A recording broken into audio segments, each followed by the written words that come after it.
Good morning, I'm Anthony Newbo. Welcome to the Parliamentary Channel's live coverage of the House of Assembly. Today, debate continues with the member for Long Island, Loretta Butler Turner, on the floor to complete her contribution to this 2013-2014 budget debate. Yesterday, lots of excitement in and around the chamber. We're not going to get to any of that excitement, but we're going to let you listen to some of the presentations from yesterday, including the member for Central Grand Bahama, Nico Grant. We're going to go back a little further, get you some other presentations as well. And we're going to start this morning with the member for Mangrove Key in South Andros, the High Commissioner to CARICOM, His Excellency Picewell Forbes. Securing steady growth of his presentation and facilitating the legislative policies and administrative vehicle for private sector employment creation is a key component for real growth and expansion of our economy. Before I go any further, Mr. Deputy, I must note quickly the profound pleasure of mine, and I would also like to call it a diplomatic treasure. It was to accompany the Prime Minister, the honorable member for Centerville, and the member for Foxville, my immediate boss, I would call him, a dear friend of mine, on two recent high-level visits to the Caribbean region, notably to the Republic of Trinidad and Tobago. Firstly, to the visit of the Vice President of the USA, the Honorable Joseph Biden, and secondly, Chinese President Xi Jinping. But during these visits, Mr. Deputy, what was most profound to me, I noted that our Prime Minister was very direct with President Xi Jinping. And he noted, as he spoke to him across the table, face to face, he says, and I was kind of put it in my own kind of layman terms this afternoon, he said, we need people like you and countries just as yours to be engaged in our country. And therefore, as you think about it, and also look at the prospect of investing even further or having further developments in our country, we want you to know that you must engage our people. To me, Mr. Speaker, the Honorable Perry G. Christie said these words. To me, Mr. Speaker, that was a very poignant, the Honorable Member for Centerville. An exhilarating moment for me as a Bahamian. It showed strength, grit, and fortitude. Because we know the Chinese government generally operate from the premise that if they spend their money, they're going to bring their people. The Prime Minister said to the President face to face, I would need my people to be more engaged in this process. I felt proud. Yeah. Thank you, sir, to the Right Honorable Member for standing up for those young professionals, the burgeoning corporate professionals, and also for the Bahamians in this country and those who are yet unborn. Mr. Speaker, this afternoon, the post-Cold War order has changed the more fundamental ways than anyone would have imagined things would have been done today. Liberalization and globalization have unleashed immense wealth across the world, aided by the free movement of ideas, capital, and technology. The emerging economic powers of Brazil, Russia, India, China, and South Africa, known these days as the BRICS, have transformed the structure and anatomy of international economic relations. But globalization has also brought with it its own attendant challenges. Mr. Speaker, while developing countries such as ours have taken advantages of new opportunities opened up by the international trading and investment regime, a good number are experiencing worsening poverty indices. Global irregularities are deepening, worsened by the new challenges of climate change and increased global vulnerabilities. The global financial meltdown of autumn 2008 on Wall Street, the European nations' fiscal instability, in countries such as Spain, Portugal, Italy, and Greece. For example, now, Mr. Speaker, we have to even go a little further and look at FATCA compliance. I know you would hear more from this from the member for Elizabeth when he presents. The EPA and the WTO agreements and compliance and regulatory regime measures are all issues that third world states, inclusive of CARICOM and the Bahamas, must contend. Mr. Speaker, the buildup in government debt in response to the recession of a few years has raised a number of policy dilemmas for individual countries as well as the world as a whole, where the government fiscal stimulus was seen as necessary to restore confidence to markets and stimulate deteriorating economies in the aftermath of the Great Recession of 2008.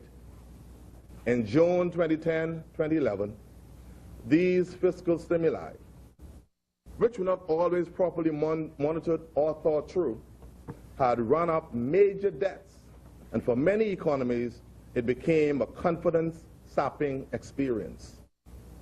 Generally for the Bahamas, though, Mr. Deputy, the prospect for the Bahamian economy, in both 2013 and 2014 remain unchanged from the projections in both last year's budget communication and the mid-year statement of this fiscal period. The IMF continues to forecast that our economy will expand by some 2.7% in real terms this year, followed by a projected 2.5% next year. Mr. Deputy, after everything that has been done and said so far, that fellow over the hill, or that young man walking in the bluff in South Andros, or maybe walking or listening right now via 1540 in Matutang in Algo, or Swillings Key, Black Point exhumed with Bertram Brown just now, is simply asking that question, what's in the budget for me? Third world countries, Mr. Speaker, must be ready to meet monumental developmental challenges in an open and increasingly networked global economy. However, countries as ours also run the risk at the same time of international players with their own agendas, undermining efforts at nation building by competing for economic resources as well as for our own local political loyalties. We must be mindful of that fact, Mr. Deputy. In politics, Mr. Speaker, the United States government operates from the simple mantra, we have no friends, we have interests. And we should learn from this. They have no friends, they have interests. You heard it from the deputy, from the vice president just the other day while he was in Trinidad. Nations are forging agreements, especially bilaterally, and also concomitantly, multilaterally, with a focus of symbiotic relationships and benefits. If you were to take it down home, it simply goes this way, like they would have said back in Andros, hand go, hand come. That's the way the world is going, Mr. Deputy. And we in the Bahamas must realize this. For my people in Andros, we commend the efforts of the government, as we would have seen the various initiatives enumerated. I care to just look at a few this afternoon in a very direct way.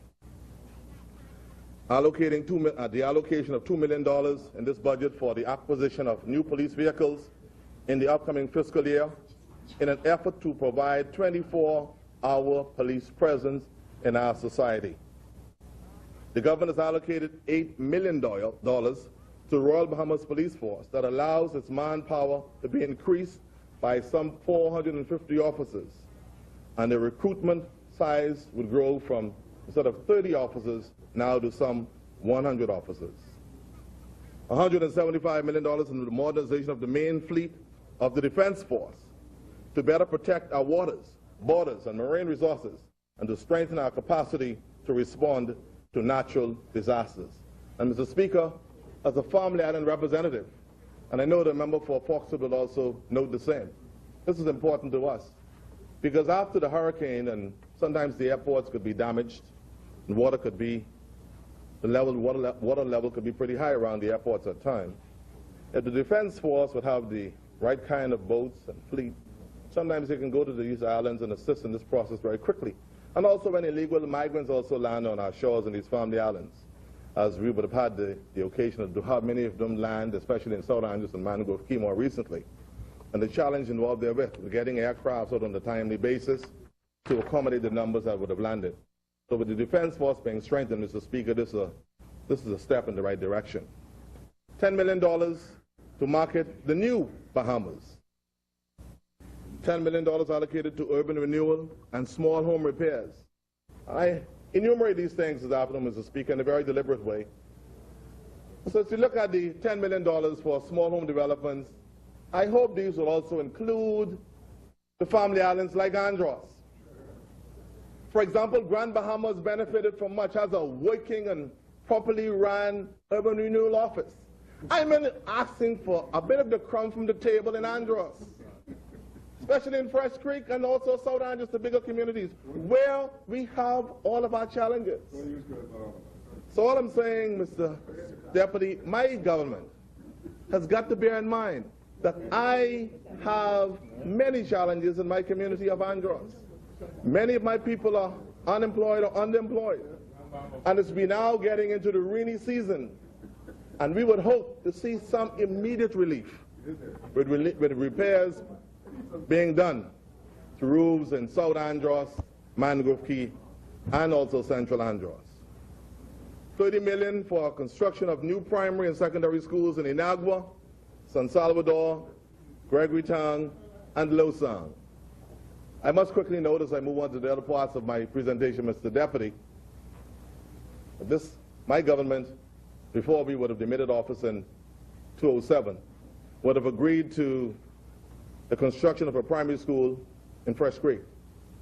I note that Fresh Creek is not on the list this time, but next year I would anticipate being added to that list of new primary schools to be constructed in the family islands. Many hospitals, in Saudi Lucia and Cat Island, $4 million establishment of the agricultural school in North Andros, $10 million for construction and multi-sporting facilities in the family islands to assist with youth and cultural development. And I must just shoot a little arrow across the bow to the member for Carmichael, who has some ties to the community of South Andrews proper, through, some familial ties to that community of South Andros. I wanted to know that as he is out there and looking to do some construction of gymnasium in the family islands, that Brother James Pratt in South Andrews, who's listening just now, would have sent a very lovely note for him to note. And we'll also want to be considered among those numbers when those saints are marching into the beautiful gymnasium. We like to have one, at least somewhere in the constituency of South Andros, but especially the area of South Andros proper, who's been asking for it. Was a very, very well-structured basketball tournament.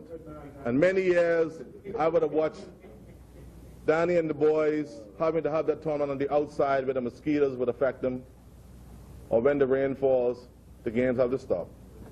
And we also anticipate some relief in that regard.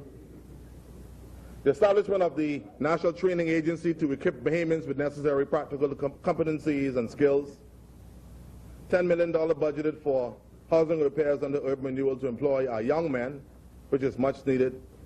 Mr. Speaker, I want to commend these, along with many other initiatives to still be announced by my government.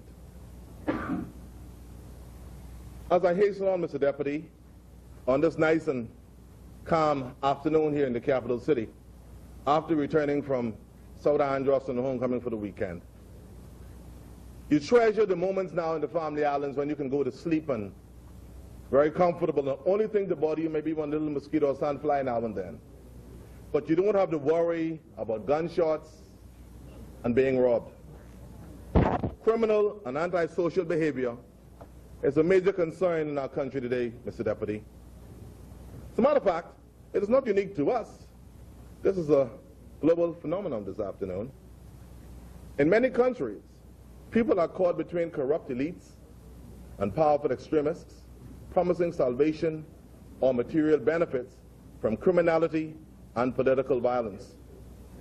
This is the case in large parts in the Americas, Eurasia, Africa, and the Middle East.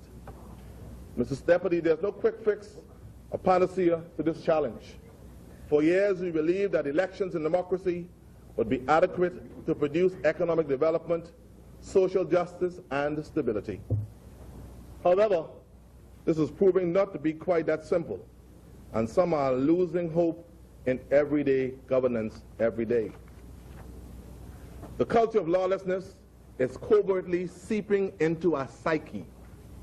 To change this trajectory and to embrace the effort of change, the golden generation and other young persons like myself and those younger are now challenged, and they are also losing hope in many of our institutions, especially in areas and issues related to crime.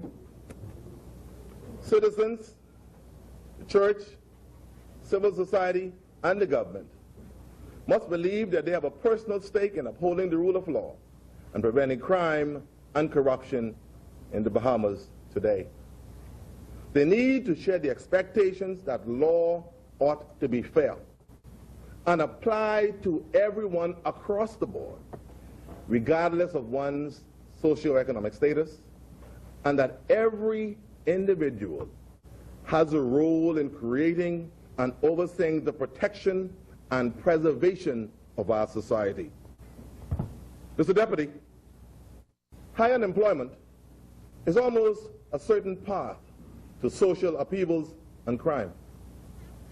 Poverty, social problems such as gambling, dishonest employees, bribery, theft, political instabilities, exploitation of labor, the list goes on.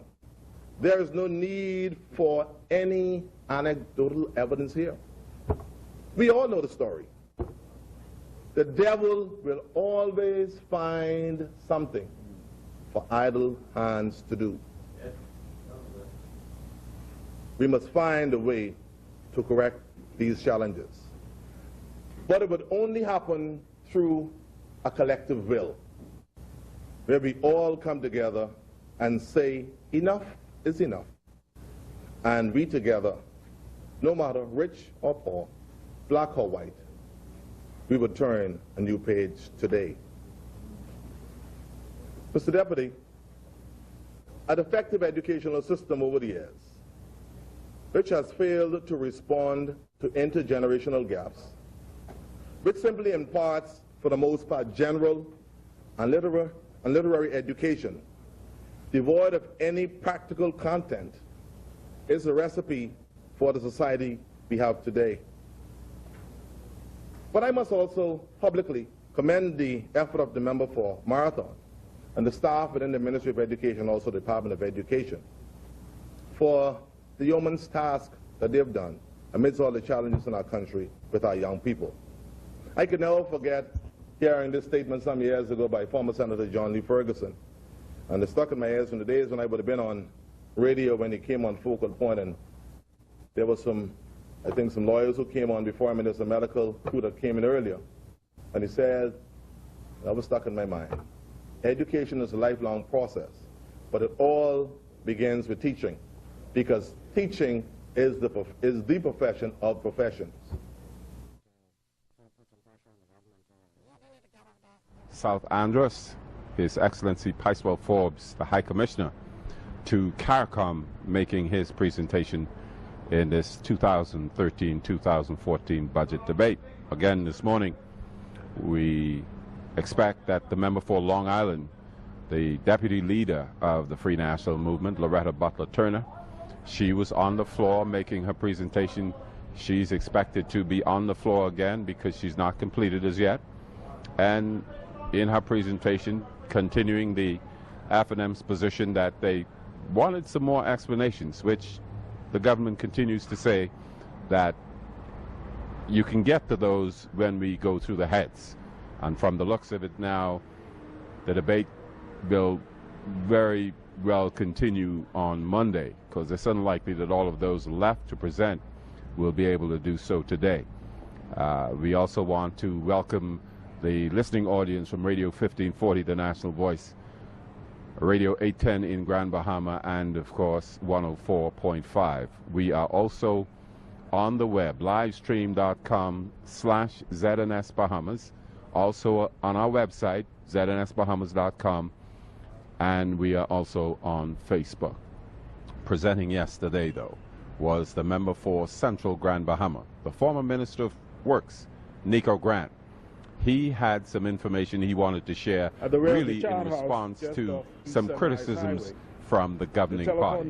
Here's Nico Grant and some of his presentation yesterday. The email, neeksteamgbcentral@callwave.com. I wish to advise, Mr. Speaker, churches and other entities on Grand Bahama, especially the government department that are delivering to me, that they should be delivered to this address. The office hours are 10 a.m. to 6 p.m., Monday, Wednesdays, and Fridays. And again, the telephone number is 374-4044. I wish to state for the record, sir, to the various government departments on Grand Bahama that has the disgusting practice of delivering invitations the day before the event, that I will not be attending as my life is planned, and I'm not sitting around waiting on an invitation to attend functions that have been planned well in advance, when political operatives have their invitation weeks in advance. Quite frankly, when an invitation is delivered the day before a function, Mr. Speaker, I believe it is your intention to preclude me. My music ministry, which was started in 1996, continues. The St. George's High School was presented with some 22 new instruments to replace and complement instruments they had in inventory. 12 keyboards complete with benches and earphones are in storage and will be presented to St. George's High as soon as the electrical work is completed in the music lab where they will be housed. Constituency funds were also used to purchase baseball equipment for the youth of 8 Mile Rock. The Battle Hill Primary School was provided with a reconstructed basketball court and the construction of bleachers. Mr. Speaker, I am extremely pleased with my music ministry that has contributed musical instruments to over 20 schools, youth groups, churches, marching bands, junkanoo groups, and other community organizations. Marching bands in Exuma and the Lucho are also the beneficiaries of my music ministry. Constituency funds were also used to supply computers to Sister Mary Patricia Junior High and the St. George's High School. I look forward to the continued provisions of the constituency funds for the benefit of my constituents and do thank the government for it. Finally, Mr. Speaker, the Williams and Russelltown Transformation Project is one that I'm truly proud of. Every morning when I walk the seaside, I find persons from all over Grand Bahama exercising. Their compliments on the project are most gratifying. I should like to thank the member for Exuma for the compliment last evening when he noted that the Ragged Island airstrip was able to accommodate a Dash 8. So excited was he that he mentioned it several times. It was part of the Trust Agenda Infrastructure Crusade. Mr. Speaker, through you, sir, I would wish to say a few things to the member for Pine Ridge and the Minister for Grand Bahama. I'd like him to know, sir, that the constituents of Central Grand Bahama that he grandstand on last evening are disturbed. Member for Central Grand Bahama? Yes, sir. Grandstand? Yes, sir. They felt that the highlighting of their challenges was not necessary. What they could not understand, sir, was the fact that the Right Honorable Prime Minister, who has been the representative of his constituency for 25 years and over, do have outside toilets. The minister directly in front of him, now serving his second term,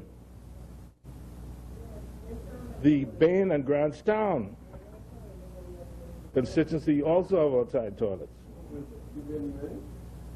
Mr. Speaker, closer to home. Closer to home, Mr. Speaker. There are scores of apartments. There are scores of apartments in garden villas that are without electricity and water. Additionally, there are scores of apartments in his immediate area of his constituency office that is without electricity and water. They wonder where or what do his constituents do with their feces in all these apartments that don't have running water. But then, Member for Central, member yields. Chair recognizes the member for Pine Ridge on a point of order. I rise on a point of order to just make some clarifications, because the member indicated that he got reports from the residents of Lewis Yard and Pindus Point concerning the issues that I brought up with the lack of water, the lack of proper housing, and the lack of proper outside or even inside toilets. I made reference to that statement because my first presentation, my first budget presentation in this honorable place, I did my assessments on the ground in Grand Bahama, and I knew very well that we had an issue in Grand Bahama with outside toilets that is not only exclusive in your constituency, sir. The point that I was making is that we did, in conjunction with the Ministry of Health and the Royal Police Force, a walkabout in his constituency as a result of some issues. These were some of the findings that took place. This was not to belittle his constituency. This was just to indicate the importance of my program to eliminate outside toilets throughout Grand Bahama, including my constituency. I want the member to know that I'm fully aware of the situation in my constituency and in the Garden Villas area. I'm on top of the issues as it relates to my constituency, and I am in the process of resolving the issues that do exist. I am just indicating, and I indicated, that the issues with outside toilets in Grand Bahama is a dire and pressing issue, and with the Ministry of Works and Urban Development and the Ministry of Grand Bahama, we intend to eliminate the problem within 24 months. Very well. I take it very seriously. Yes. Thank you, honorable member. Member for Central Grand Bahama. Mr. Speaker, charity begins at home. The member yields. The chair recognizes the member for Bain and Grandstown. That fix the mic. If he is accusing the member for Pine Ridge of grandstanding simply because he pointed out a social problem in Grand Bahama, what is he doing when he's talking about Baintown and Farm Road and Centerville? Is he seeking to exploit the problems of my constituents? Very well. I mean, that shows you how silly the point is. Very well. Thank you, honorable member. Member for Central Grand Bahama, be so advised. The chair is a little concerned about the word grandstanding. I mentioned it before, I mentioned it to you, and you thought to carry the point. Continue your presentation, but just be so advised. Mr. Speaker, with the greatest respect, yeah.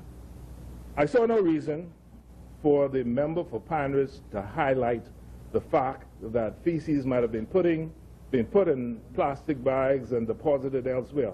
When in Pine Ridge, there are scores of apartments without running water, and he's not concerned to say what is happening with the feces from these places.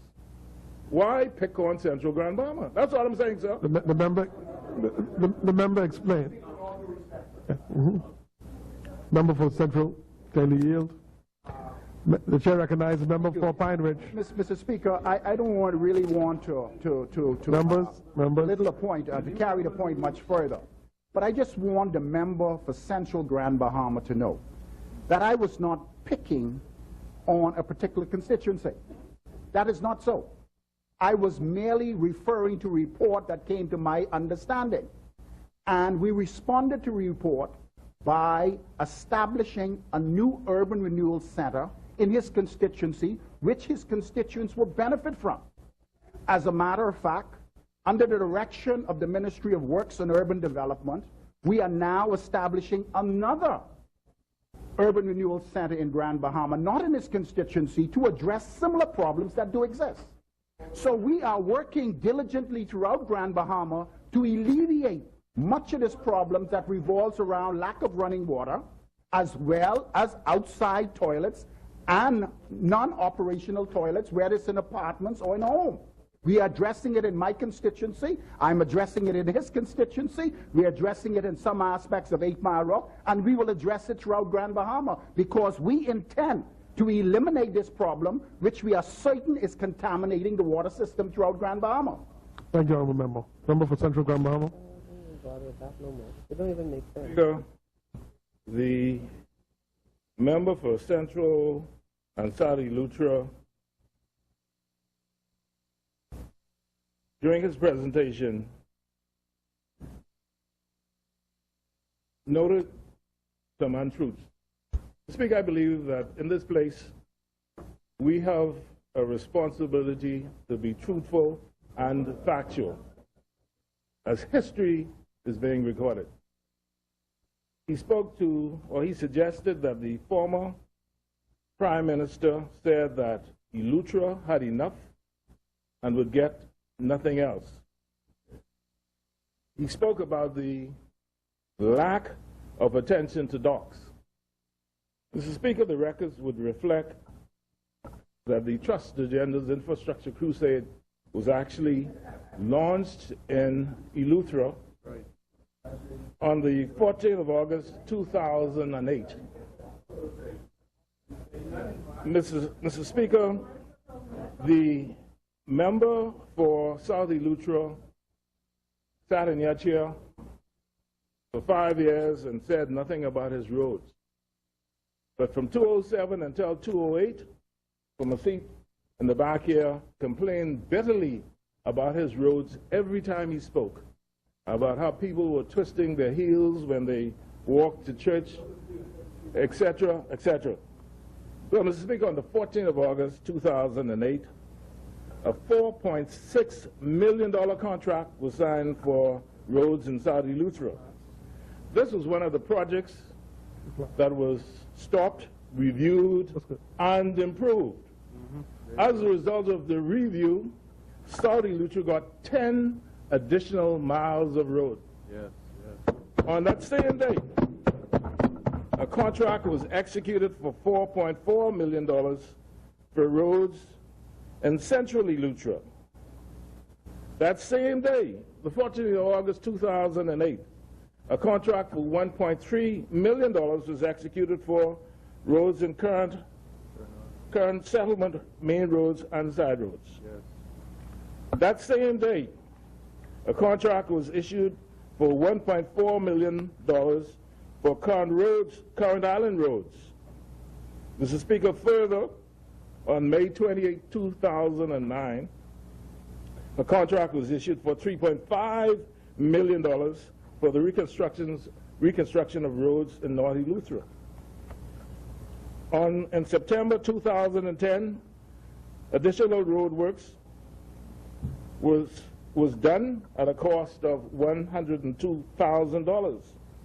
Central Grand Bahama MP Nico Grant yesterday, as members prepare for this morning's session. Let's join Pastor Hugh Roach for the invocation.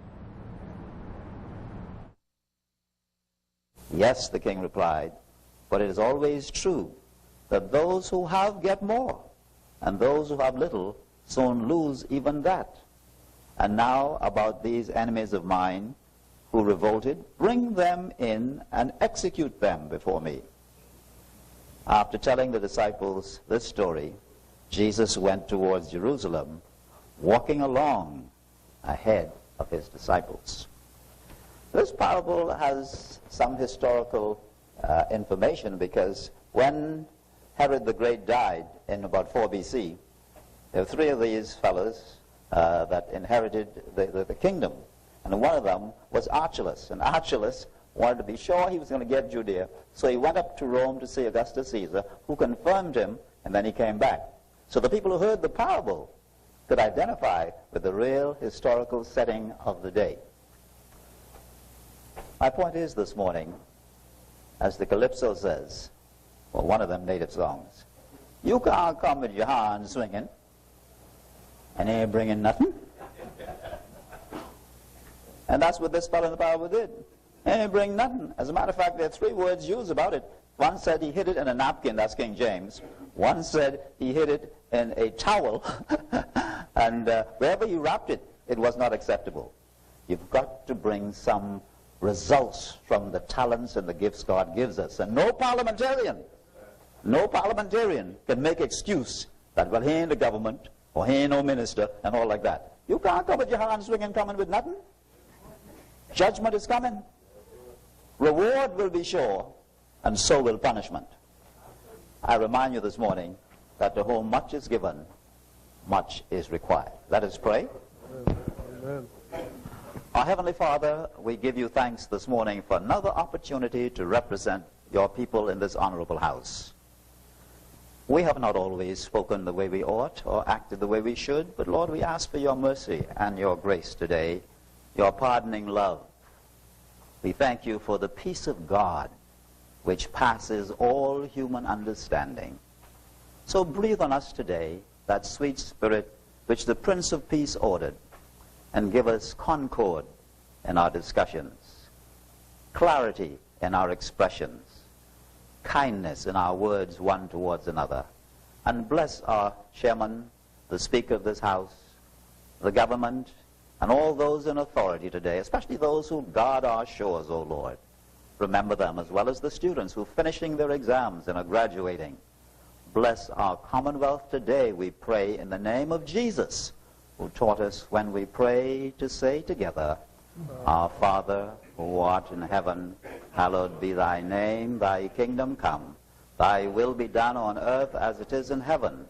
Give us this day our daily bread, and forgive us our trespasses, as we forgive those who trespass against us. And lead us not into temptation, but deliver us from evil. For thine is the kingdom, the power, and the glory, forever and ever. Amen.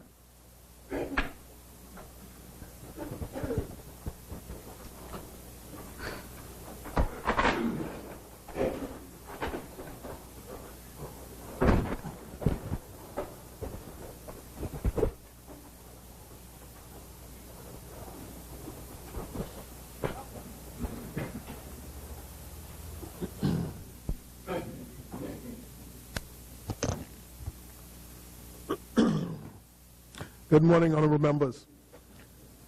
Today is Thursday, the 13th day of June in the year of our Lord 2013. Welcome to a continuation of the sitting of this honorable House. Whom much is given, much is required. What a simple and profound words of wisdom from the great Constitution, the Holy Bible. Let us all continue to use our gifts and use them for the building of our country. And as the House Leader has said, don't come with your hands swinging. We thank you for that word, Pastor.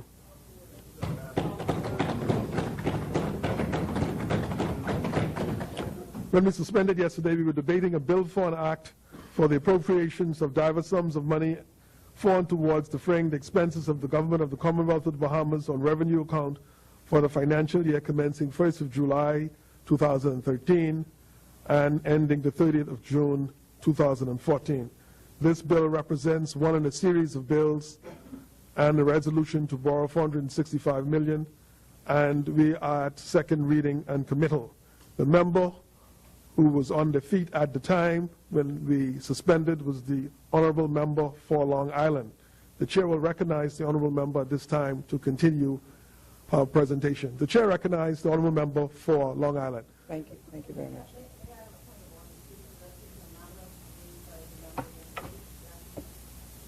The chair recognizes the honorable member for Angliston on a point of order. Thank you, Speaker. Yesterday, the member for Long Island raised an issue about the quality of mail boat service to southern Long Island, and in particular commented that the Mayadeen, which has the route to South Long Island, has not been there for 3 years, and that there was an issue about whether they were being paid a subsidy, et cetera, et cetera. Speaker. No, she said 3 years. 3 years. No, so, Speaker, I just want to say the Maya Dean is controlled by James Dean, which is a maritime family out of Sandy Point, Abaco, and very distinguished. And I want to ascertain the true facts before I spoke yesterday. The member will recall that during her time of service in the previous administration, mailboat service was reduced from 4 times a month, every week, to 3 times a month. And that has affected somewhat the quality of public service. But I believe someone like James Dean takes pride in what he does. I'm told that he has actually wet leased a vessel. He has been making regular calls to South Long Island. And in fact, even though he is only obliged to go 3 times during the regatta, that he went beyond the call and went every week to try and ensure that there was continuous supplies for Long Island at the peak of this festival in Long Island. And for that I want to thank him. But I raised the issue about with my ministry about the allegation of food being wasted, etc., spoiled. And the ministry has no knowledge of it, even though there is an officer who is well known to the islands and where complaints come in continuously. So he's not able to, I've been advised, Mr. Speaker, he's not able to ascertain what are the facts surrounding that incident. But I would like the member to ask the individual to contact the ministry, because I think the Mailboat Association is committed to quality service, and the ministry is committed, and we want accountability. So if there's an issue, we'd like to investigate to see where the facts lie in this matter. But I just want to say we do have regular service, have had it over the last 3 years. The subsidy is not going haywire. It's going to where it should go, and that, in fact, Mr. Dean has really gone beyond the call by going more than he is contracted to go to ensure service to South Long Island. Thank you, Mr. Speaker. Thank you, Honourable Member. The Chair recognizes the Honourable Member for Long Island. I'd like to thank the Honourable Member for Angliston. I will get more details on it and revert to you in that regard. You know, basically, it's not just because of the regatta that it arose, but I will also actually have it articulated so that it can go through the proper channels, so that the people can, and it wasn't to pounce on any particular individual, it's just a matter of service to the people. So I thank you. Mr. Speaker, I thank you very much, sir. As I stand here this morning, I do stand on behalf of the people of Long Island. Mr. Speaker, I did ask for your clearance earlier, and I will proceed with what I have to say. I thank Pastor Roach for what he said. I basically felt the same thing. To whom much is given, much is required. And many times we come in this place as individuals, and we look to lead. And in this environment, Mr. Speaker, just one moment. Is the time going to continue? I had asked for your clearance. No. Yes. Hold the time. Yes, the time. We'll hold the time for the request, the special request you've made, and then we'll continue it off when you begin your presentation. The time will be held while you're making your remarks. Yes. And then we'll start. Thank you very much. And so I just wanted to say, Mr. Speaker, that, you know, one of the things I am reminded of is what I've always been taught, Christian values and principles. And essentially, I am also reminded that, you know, many times people do not know when God and sinners reconcile. I am human, I am fallible, and obviously I was in a position yesterday that was not a good position, but obviously it is not the position I would like to present to the public, especially to our young people, and especially to those people who look up to us, and me in particular, in this place. And so, Mr. Speaker, I offer my sincere apologies to the young people of the Bahamas, the women of the Bahamas, the men of the Bahamas, and in this day and age where news travels around the globe very rapidly to the world at large for whatever behavior. And I found compelled to say this because if you look at this morning's papers, I think that every paper has a story with what happened. And I don't wish to go into details, but if there's one person out there, Mr. Speaker, that believes that I might have done something wrong, I make my apologies to that one person and to the wider public. I thank you. Thank you, Honourable Member. Member, the Chair will allow the member for Fort Charlotte who would like to also respond. The Chair recognizes Honourable Member for Fort Charlotte. Thank you, Mr. Speaker. Mr. Speaker, I rise in response to what the member for Long Island has said. I am compelled to apologize to the constituents of Fort Charlotte for any perceived wrong on my part. It is never my intention to cause the people of Fort Charlotte any embarrassment as a result of my representation of them. I am very sensitive, Mr. Speaker, to the importance of women in our society and the important example that I should be setting in my interactions with all Bahamians, but as a male and in a society that has difficulty with male-female relationships in my interactions with women.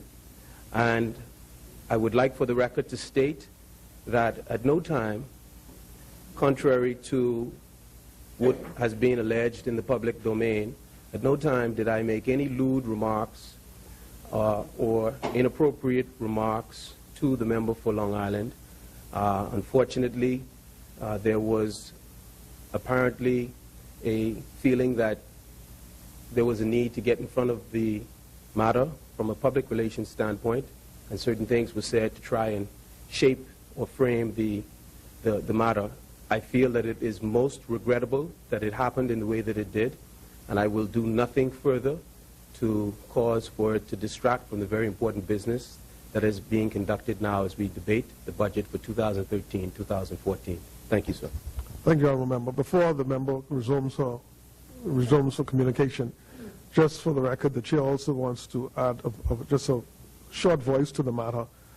And despite the effusive reporting on the matter in the press and through social commentary and a call for further action, I'm satisfied after speaking with the individuals on the matter and the leaders of this Honourable House that the matter has been dealt with satisfactorily, it's been handled, and both members and each of us who are in this place and have pledged a solemn oath to our God and the Bahamian people that we will conduct ourselves in a manner befitting that of the word and term honorary and honorable. So I thank the two members for your apologies to our country and our people and this House, and we would expect great things going forward for each member of this Honourable House. The Chair rests. The Chair recognizes the Honourable Member for Long Island. Thank you very much, Mr. Speaker. Good morning once again. Mr. Speaker, I will continue with my contribution where I left off last evening, and I thought it important, Mr. Speaker, because the topic I was talking about at that time was crime and the fear of crime. And I said, Mr. Speaker, at that time that the fear of crime continues to haunt us as Bahamian citizens and residents. And we are confronted also by worrisome attacks on our guests to these shores. Our peace of mind, our way of life, our economic and social well-being, Mr. Speaker, are all at risk. And as I stated last evening, you would hear members from both sides of the political divide speak to this very vexing problem. Mr. Speaker, I also noted last night with interest and I guess pleasure that the reports that the government is giving consideration to the marital rape legislation certainly places us in a position of moving towards the rest of the civilized world in a 21st century. I think the safety and the well-being of Bahamian women are paramount and should not be sacrificed out of political expediency. And so, Mr. Speaker, I commit myself that we will certainly move forward in that regard with the government. But, Mr. Speaker, if we fail to address crime together, regardless of party affiliation, then we shall surely all perish together. I have taken note that in a related matter, concerning the protection of our borders, the government has determined to continue the planned upgrade of the neglected Defense Force fleet with an investment of $175 million over a 4-year period. And of course, this is something that was started under the previous administration, the FNM. I am particularly pleased that these upgrades will help to combat poaching, which is a very real problem in fishing communities, especially the community of Long Island, which I represent. And it continues to be a most vexing problem, Mr. Speaker. This budget, though, Mr. Speaker, like the mid-year budget review, is filled with more tricks than a magic show and filled, in my opinion, with more gimmicks than a magic shop getting ready for Halloween. The underlying theme of promises and budgets by this administration is, now you see it, now you don't. The education budget that was to have been doubled has now been cut.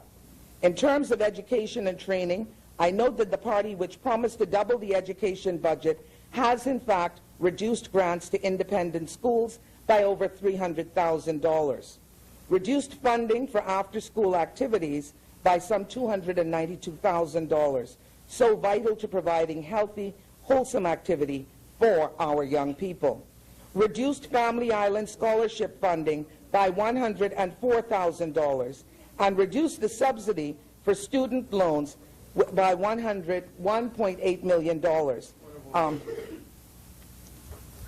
The member yields. The chair recognizes all the member for Bahamas. Thank you, Mr. Speaker. Just on the issue of after school, if the member would look through the budget, she would see that there's a line item in there for coaches. I think it's coaches and after school something. It's a separate line item. What we did is we took out the fee that we were actually paying to persons who oversee and conduct after-school activities and put in a separate line item so we could identify it more clearly. And so that was the reduction there. With regard to reduction to independent schools, the member would be aware that quite a few independent schools have actually closed down this year. And as a result, there was no need for us to continue to give funds to a school that's no longer operating. And so we just decided to take those amounts out of the budget as opposed to putting them back in. There's no one to pay it to. And so that's the rationale there. The third thing, Mr. Speaker, is that I've made it clear before. Two things. First of all, during last year, you would have heard that the actual expenditure was cut by $162 million. The fact of the matter is, in education, we did not spend all of our allocated budget. So when you look at dollar for dollar, the amount of money that is going to be spent in education actually has increased substantially, particularly when you look at all of the items that were taken out of the education budget, all the rents, all the national insurance payments, and you go and you look at the personal emoluments, you will see that even though there were some $6 million worth of salaries that went in the budget last year for persons who did not get paid. So we took those out of the budget. No one was there to collect that money. Over $6.2 million. We cleaned that up. We were able to then hire over 200 teachers for $5.7 million. So in effect, when you look at it, there's a substantial increase in the dollars that we're actually going to spend in education, a substantial increase. When you go to the capital side, as I mentioned during my debate, there's actually a 50% increase in the capital expenditure. And so we didn't say we were going to double the budget. We said we're going to double our investment in education and training, and we have put those monies in specific areas, which I outlined in my contribution yesterday. And so it is wrong, it is erroneous, it is not true for the member to come in here and say that we have cut spending or cut the budget for education. When you look through it and examine it, it does not support what she is saying, Mr. Speaker. Very well. And so I don't want anyone at all, anywhere in this country, to get the wrong idea about this government's commitment to education and the amount of resources we have put towards it last budget and, more importantly, in this budget, Mr. Speaker. Very well. Thank you, Honourable Member. Member for Long Island. That's another point of order. Another point of order. Member for Anglican. In closure to this issue, I just got a note from my ministry that there was a lady who lost meat on the last trip because the meat and dry goods were put on the same pallet. But in any event, it is the intention of the mailboat operator to compensate her. So we thank you for bringing it to the House's attention, but it's a simple matter, and she will be compensated. Thank you, Honourable Member. Member for Long Island. Mr. Speaker, I will continue.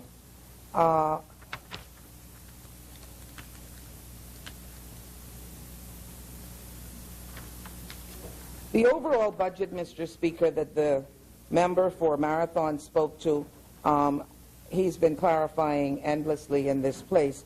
But from what we have seen and what I have articulated, I understand that some schools are closed. It's still $300,000. Maybe he might wish it during the head-to-head to articulate what the intervention was to those individual schools, and if they in fact add up to that. But, Mr. Speaker, I have already said that what I had to say on that.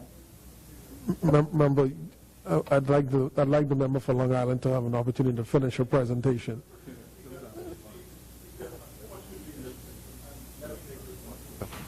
Those on the other side are quite sensible, but sometimes they pretend as if they don't understand, Mr. Speaker. In this case, Mr. Speaker, the amount of subsidy to independent schools is over $11 million.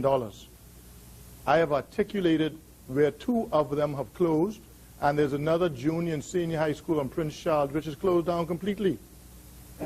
We cut it by $300,000. I've made the point to her as an honorable member and the Minister of Education. I've explained to her why the cut was. Why does she have to go on about it, Mr. Speaker? I have made the point as the Minister.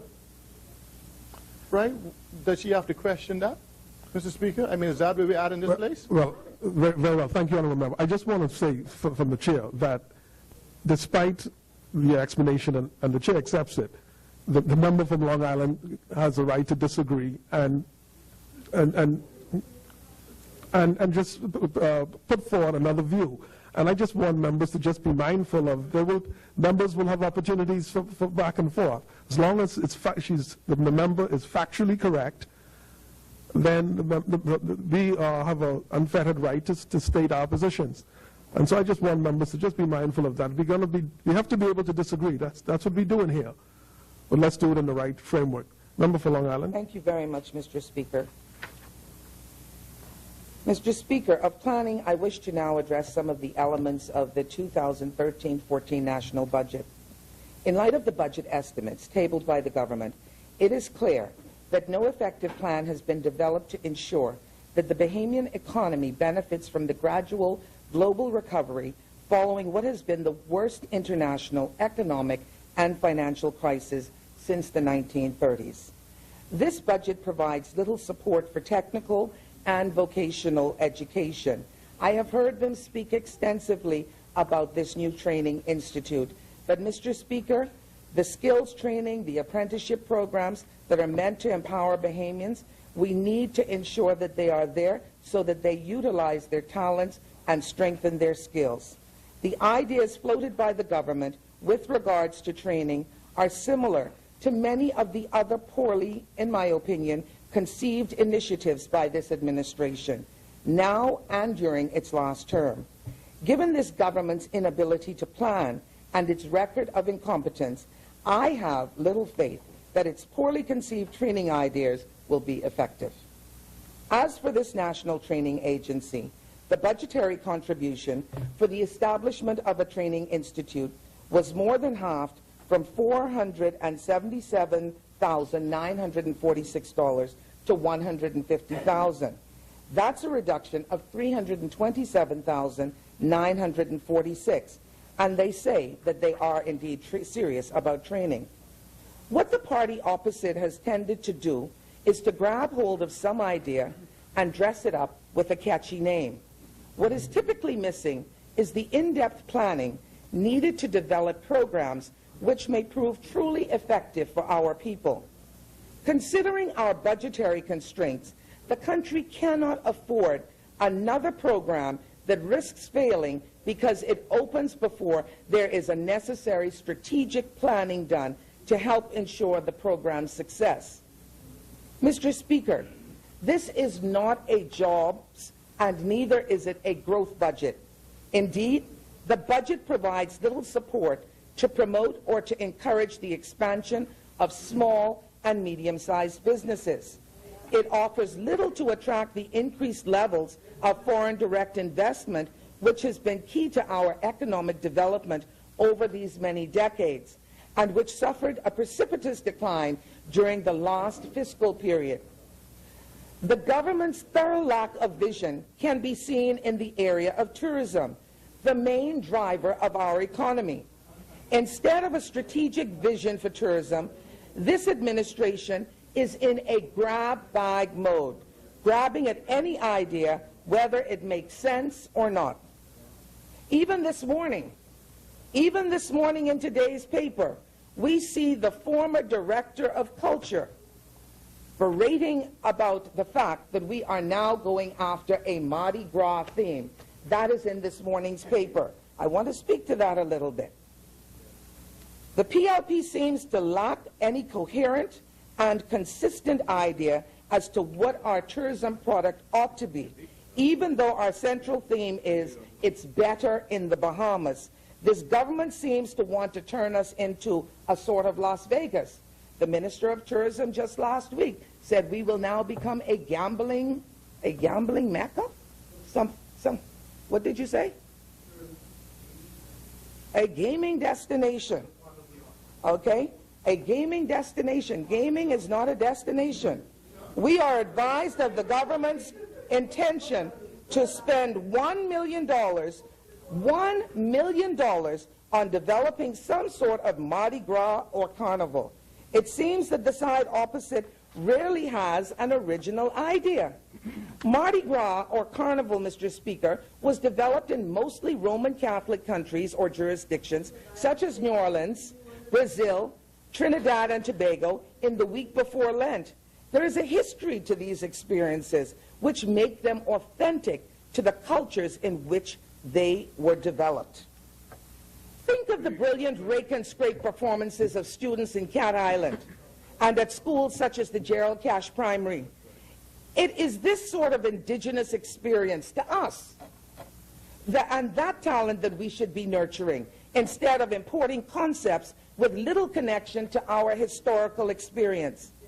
It is way past time to invest significant sums to dramatically enhance our tourism product in the area of heritage tourism, which they talk a lot about, such as the Adderley Plantation in Long Island, and the art and craft market in New Providence, and the indigenous straw, basket weaving of Red Bays, and the straw work of Long Island. Instead of importing silly ideas, we should be enhancing our product in ways that are authentic and that will have long-term economic impact for small and medium-sized entrepreneurs, not just in New Providence, but throughout the length and breadth of our Bahamas.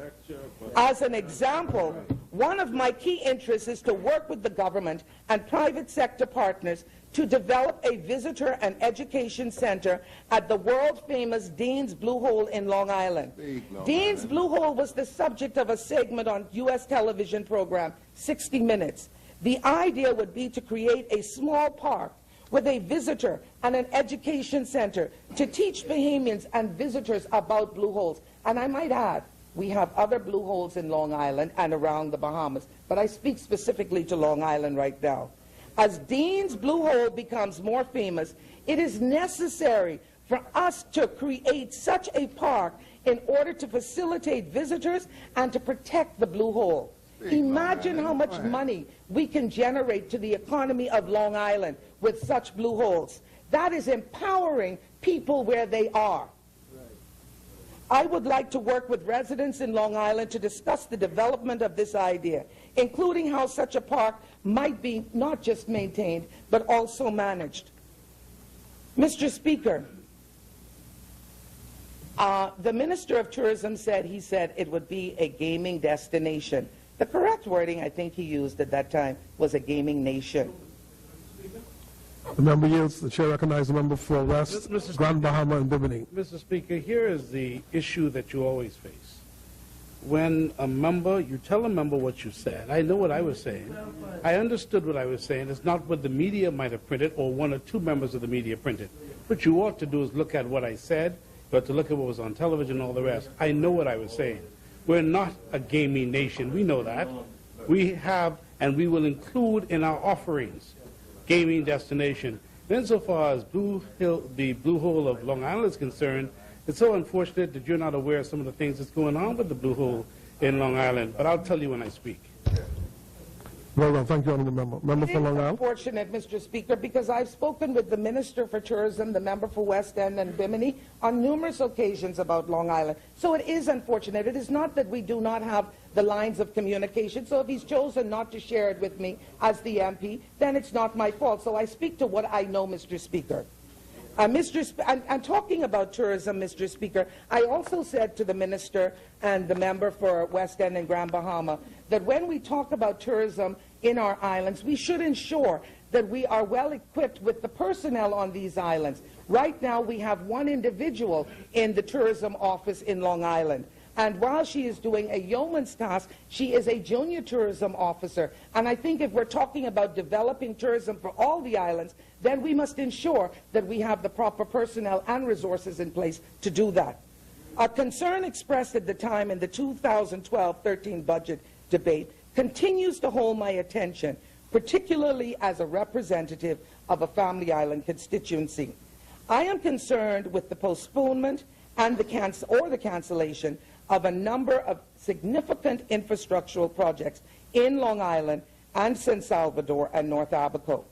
Waterworks in Long Island, public roads in San Salvador, and the resurfacing of the runway, which I understand they're doing now at Treasure Key. But, Mr. Speaker, I wish, I said or, okay? I said or. I wish to speak at this point at some length of Long Islanders, because we are an industrious people.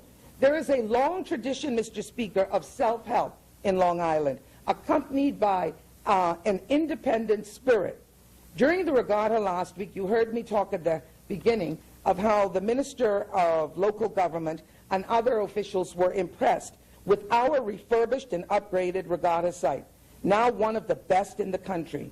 Private funds, Mr. Speaker, raised by the Long Islanders themselves, were used to upgrade that facility, and the labor was donated free of charge. We have produced many national leaders, including 2 Governor Generals who were born in Long Island, Sir Henry Milton Taylor, Dame Ivy Dumont, and another descendant from there, Sir Orville Turnquest. Long Island has long been neglected. And, Mr. Speaker, I'm not pointing fingers on any side. You heard me say, when we were the government for Long Island, we were the representatives for Long Island most of the time, but I stand here as a new MP to that island, and I maintain that Long Island has been neglected, and it's an island with enormous potential, and you can look at the successes that we have in everything we produce in Long Island, from our students to our workers to leading business persons in this country. What Long Island needs is the critical infrastructure necessary to boost its development. In this vein, I intend to work with Long Islanders and others in the creation of a master strategic plan for Long Island, which may integrate existing plans into a more full-scale version. And I look forward to hearing from the Minister of Tourism as well with his plans. Critical to Long Island's advancement is the establishment of a new centrally located international airport. Access to potable water is also critical and important and essential for human consumption and development. A contract for improved water production and distribution had been signed under the Free National Movement government. And we would like to certainly see us move forward in that regard, Mr. Speaker. Health facilities, you heard me talk about that last evening. I am very interested in the sporting facilities that I understand the government is looking to undertake throughout the Family Islands. What I found absolutely fascinating is that I did not hear Long Island represented in any of those, Mr. Speaker. I hope that some of that money can go to Long Island, because in Long Island we too produce world-class athletes. And so we trust that schools like NGM Major can have a major campus, and maybe the government can identify some crown land in central Long Island so that we too can have a gymnasium for our young people. The attrition of young people leaving the island, Mr. Speaker, is not good. And if we're talking about developing our nation It is not good to have them all migrating to New Providence, because you can see what is happening here. So we must find constructive ways of developing these family islands so that our young people can stay on the islands and become positive contributors to those islands. And a new government complex is something we had proposed, Mr. Speaker.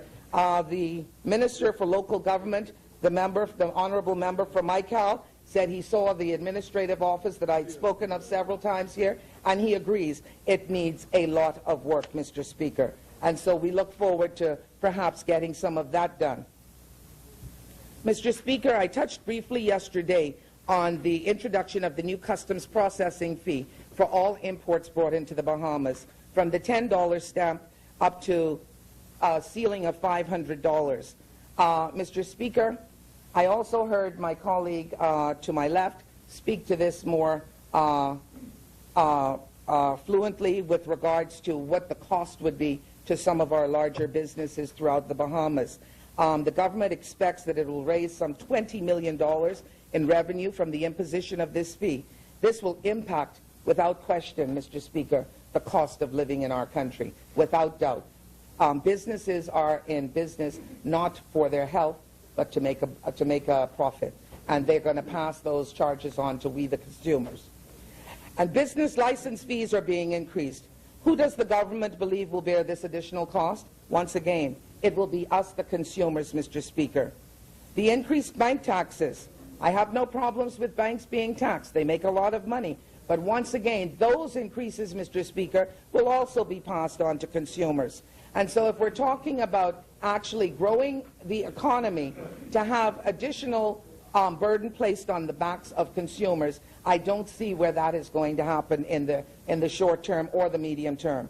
An amendment to the Real Property Tax Act proposes to make it the obligation of mortgage holders, that being the banks, to pay unpaid RPT assessments on commercial properties, including duplexes, and add the sums to the mortgage.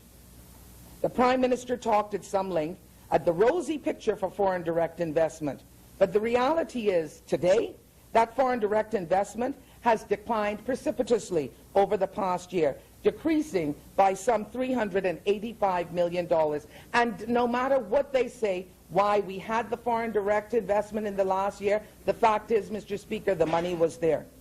The theory is that for every $1 million of FDI produces 4 jobs in the local economy. That means as many as 3,850 jobs, which would have been created if the level of FDI inflows during the last year of the F&M government had been maintained. Member stands on a point of order. Member yields. The chair recognizes honourable member for Pinewood. Mr. Speaker, the member is misleading this House. She is calling on statistics that are not factual. The reason foreign direct investment is registering lower was because it was artificially inflated by the sale of BTC. So tell the member, get her information correct. Very well. Thank you, honourable member. Now, Member for Long Island, you may continue. Mr. Speaker, you know, sometimes they tell me, listen. And you know, I essentially said, no matter what it was that brought that foreign direct investment here, that was here. That added to the bottom line. You understand? And that is what I said. And of course, they put any other spin and argument on it. The fact of the matter remains, that went directly, Mr. Speaker, to the bottom line. You understand? And so the theory, Mr. Speaker, is that that is about 3,000. Members, the member rises again on a point of order. Members, members. extract that. Wait. Stand. The chair recognized the honourable member for Pinewood. To extract that from the equation. Foreign direct investment has not gone down significantly like the member is misleading this House. Very well. Thank you, honourable member. Speaker, Member for Long Island. Speaker, the bottom line is, when foreign money enters the economy of the Bahamas, in whatever sum, it is a foreign direct investment. That is the bottom line. And so, Mr. Speaker, Members. and so, Mr. Speaker, we now have perhaps maybe 3,850 jobs that could have been lost during the past year. Small wonder that the PLP are making no progress toward creating any of those first promised 10,000 jobs and then the second tranche of promised 10,000 jobs. They can't get past the first set. I don't know how they're going to get to the second set. And so, Mr. Speaker, I ask the following questions of this government. One, does the government propose, and I'm asking questions, I am not making statements, Mr. Speaker. Does the government propose to reduce salaries and benefits for ministers of the government and or parliamentarians? I note that the member for Fox Hill has used his contribution to renew his call for improved remuneration and benefits for parliamentarians. In the 2010-11 budget, the F&M reduced salaries for parliamentarians, leading, Mr. Speaker, as I said in here before, by example. I recall that the member for Fox Hill objected then. Now, rather than follow our example, members opposite continue to make the case for increased remuneration and benefits for parliamentarians. And just like a fish, it rots from the head. For our part, Mr. Speaker, we are proud of what we did, and we were leading by example. The salary of the Prime Minister was reduced by 10%, and those of parliamentarians in both the House of the Assembly and the Senate reduced by 5%. The duty allowances of the Prime Minister and ministers were reduced by 50%. For the Prime Minister, the combination of these two measures amounted to a whopping 16% reduction in take-home pay. For ministers and the Speaker, the combination of these measures amounted to 7.3% reduction in take-home pay. For the Leader of the Opposition and members of the House, these measures represented a 5% cut. Two, is the $5 million increased allocation in the budget to purchase or acquire an official residence for the Prime Minister or for some other purpose? Just asking. Number three, why is the government providing a subsidy of $400,000 to the Nassau straw market when the market is meant to be self-sufficient, self-supporting, and following the provision of seed money at its opening? Number four, does the government propose to fire any civil servants or reduce their salaries or other benefits? I note that in his haste to dismiss the query by my colleague, the representative for St. Anne's, that is, the Minister of State and the Ministry of Finance advised this House that personal emoluments had in fact not been reduced in any ministry. Instead, he advised that vacant posts had been removed from the budget and NIB contributions transferred to the Treasury. In fact, the reduction in posts alluded to by him is not reflected in the vast majority of ministries and departments. More importantly, budgetary provisions to satisfy a ministry or a department's NIB contributions have never been combined with personal emoluments. It was a separate line item, Mr. Speaker. Moving that line item from each ministry and department to the Treasury's head has no consequences on a ministry or a department's line item for personal emoluments. Five. The member rises on a point of order. The chair recognizes the honourable member for Golden Isles. National insurance contributions were always included in a separate line under the block personal emoluments. And I only say that because the honourable member is couching her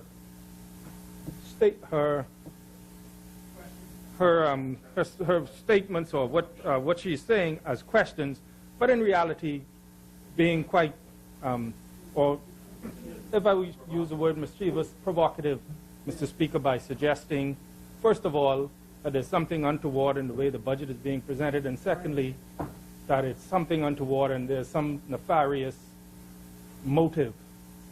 And putting that boogeyman out there, Mr. Speaker, as to whether individuals would be either dismissed or have their benefits reduced, Mr. Speaker, that is not the intention. We went through over and over again that what we have done, and we'll continue to demonstrate to the people what we have done to make the process more transparent.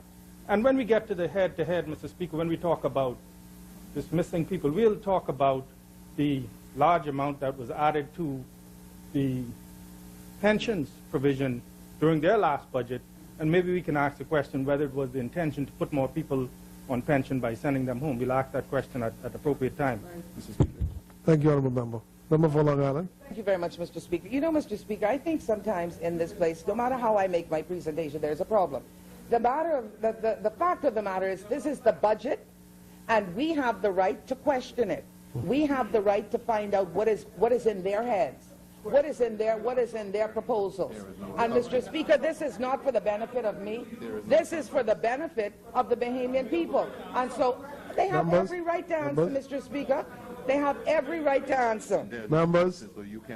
And so, Mr. Speaker, I note as I continue, instead, they advised that the vacant posts had been removed from the budget and these NIB contributions had been transferred to the Treasury. And as I said, they were always a separate line item.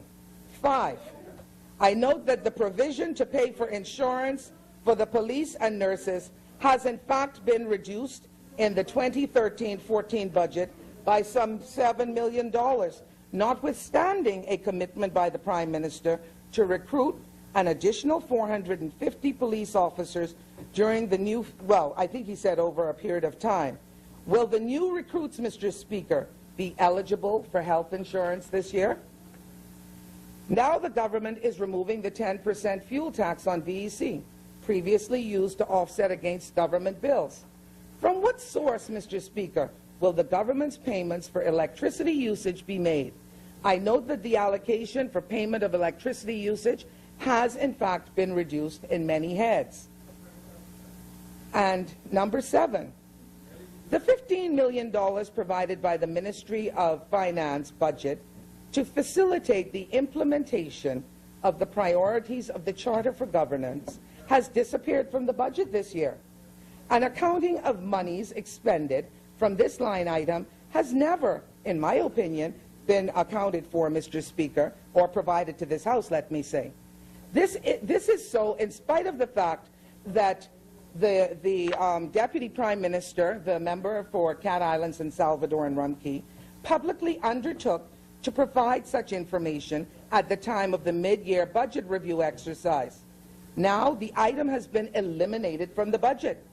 And I see that a new allocation of $10 million has been provided in the Ministry of Public Works for repairs to small homes and urban renewal. I must also ask the question, is this the entirety of the repairs to small homes, or does some of this money also repose in the Ministry of Environment and Housing? That is something, Mr. Speaker, we would need to know. And while I am on that, I would like to know if this $10 million is also going to find some of its way into the Family Islands, where we need much needed help for small home repairs, which I also spoke to last night. And so, Mr. Speaker, I guess that what is meant by phased implementation in Charter of Governance is exactly that.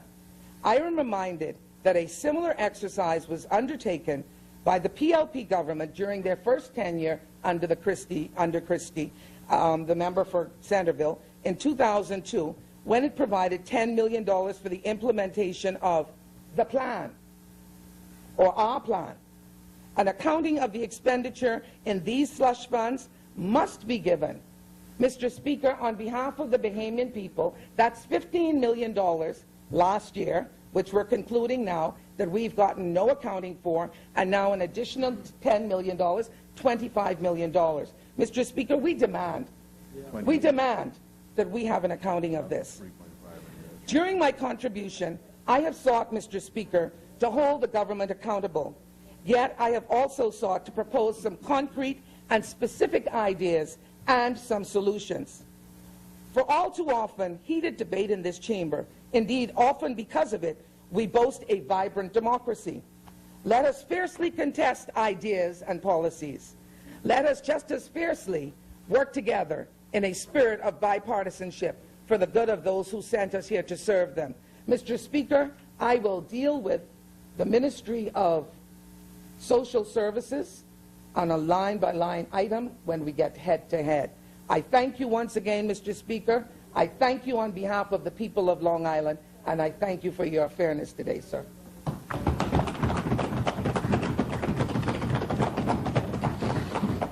Thank you, Honourable Member. As many? Point of order. The chair recognizes Honourable Member for Yamakro. Mr. Speaker, I just wish to indicate that, again, the member is misleading the House, this honorable place, with regard to the accounting for line items.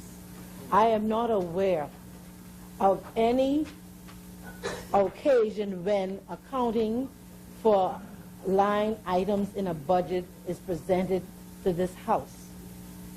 Questions are responded to, but there's never ever been, and I stand to be corrected by any member, any Minister of Finance or any other member, where a line item has been physically accounted for or presented in this House.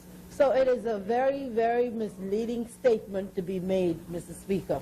And in fact, then we may as well consider all line items as slush funds. In social services, Mr. Speaker, we have a line item for rehabilitative welfare services. We have a line item for disability affairs. But never have we been asked to place a physical accounting of any line item before this House, Mr. Speaker. And so it is misleading for the member to indicate that such an accounting should be made in this place. Very well. Thank you, Honourable Member. As many? The chair recognizes the Honourable Member for Southern Shores. Thank you, Mr. Speaker. Mr. Speaker, I rise once again on behalf of the wonderful people of Southern Shores to make my contribution to the 2013-2014 budget debate. I count it a privilege to stand in this place and speak on their behalf.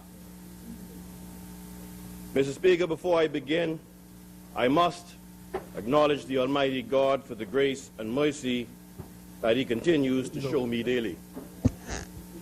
Mr. Speaker, I would also like to extend a warm, happy Father's Day to the fathers of Southern Shores, the fathers in this place, and indeed the fathers throughout the Commonwealth of the Bahamas. Mr. Speaker, in that vein, I'd wish to ask you to I beg your indulgence, because this morning, Mr. Speaker, I stand here as a very proud father. This morning I was able to attend a ceremony where my youngest son was given the award of the most outstanding student in his class at Kingsway Academy. Mr. Speaker, yesterday I attended a ceremony where my eldest son was given several distinctions and honors, and he, along with the son of the member for Golden Isles, were both given awards at the Bahamas Most Outstanding Students at Government House a few weeks ago. And Mr. Speaker, with respect to my eldest son, and I believe he takes after his father, I also want to say that this young man has done me proud, because like his father, he has not only excelled academically, but he has also excelled athletically. And as a former coach in the T-ball division of Freedom Farm Baseball, I always told my players that you need to excel on and off the field. The grandson of the Member of Parliament for Exuma plays on a team with my youngest boy. But last weekend, Mr. Speaker, there was a championship game in the 9-10 division at Freedom Farm, where the Barracudas took on the Wahoos. My son plays for the Barracudas. The member of, yes, I played for the national team, Little League. Georgie Bethel was my coach. Spotless cleaners. But in any event, Mr. Speaker, and I don't want to rub it in, but the Member of Parliament for Mount Mariah's son played on the Wahoos. It was a competitive game, Mr. Speaker, and they had us down 3 runs in the last inning. 1 out, Nathan Kenred Dorset steps to the plate, hits a double to start off a last inning rally that caused us to win the championship, Mr. Speaker. The Barracudas did well. So, Mr. Speaker, point of order. I yield, Mr. Speaker. I yield. I don't think I've ever seen this before. Oh, my. The chair recognized the honourable member from Mount Moriah. Mr. Speaker, I have to stand on a point of order. The member for Southern Shores did not mention that the Wahoos actually won the pennant. And we wanted to give them something so that they won't go home empty-handed. Oh. That's really hard work. Thank you, Honourable Member. Honourable Member for Southern Shores, you may continue. Mr. Speaker, when I spoke in this August chamber during the mid-year budget statement debate some 4 months ago, I spoke about the concern in my constituency of fires and smoke emanating from the derelict vehicle site on Marshall Road. I know that the presence of this government-owned facility in that residential community is a major issue for my constituents. At the time I last spoke of this, I reiterated that this administration had agreed to relocate the derelict vehicle site as soon as appropriate land was identified. Mr. Speaker, I am therefore pleased to advise the constituents of Southern Shores, in particular the residents of Misty Gardens, Marshall Road, and the students and faculty of Anatole Rogers School, that an appropriate site near the New Providence landfill has been identified, bringing us one step closer to getting rid of this vexing problem that my constituents have had to endure for well over 20 years.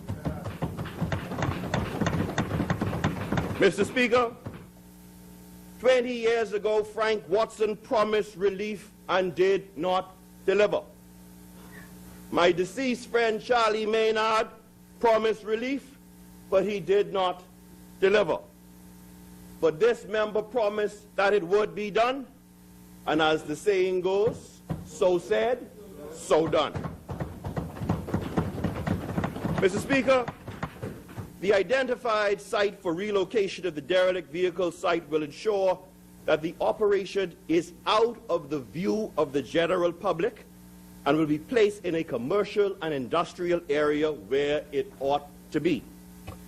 I want to thank the Prime Minister and the Department of Lands and Surveys for assisting me over the past 12 months in identifying appropriate land for the relocation. We will now begin the process of completing the timelines and terms for preparation of the new site and the relocation. Mr. Speaker, I would also like to advise the residents of Southern Shores that we will continue our program of clearing vacant lots throughout the area. The fear of crime is a serious concern to my constituents, Mr. Speaker.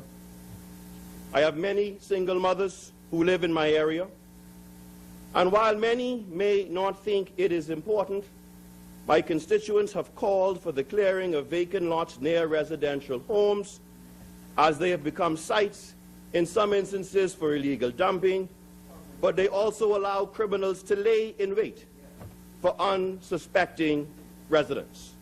Therefore, our Operation Clean Scene will continue through the next 2 months. Mr. Speaker, I also want to advise the residents of Southern Shores that the honorable member for Cat Island, San Salvador, and Rumkey has agreed for the plans that the residents of Sunset Park have advanced for the redevelopment of the Percy Munnings Park on Vendel Drive. Mr. Speaker, this is something the member for Tall Pines had worked on when he was the member of parliament for that area when it was a part of Blue Hills. And so I am pleased that this administration will ensure that the proper walking trails will be put in place, the gazebos will be built, there will be a recreational facility for children, and the pond that used to house ducks and other habitat will be restored by this administration. Mr. Speaker, I also want to indicate that in this year's constituency allowance, we are going to begin the redevelopment of Millers Heights Park. We are building a new park in Caribbean Gardens and in Royal Palm Gardens. Our computer lab and homework center has finally been completed and will be ready for the new school term.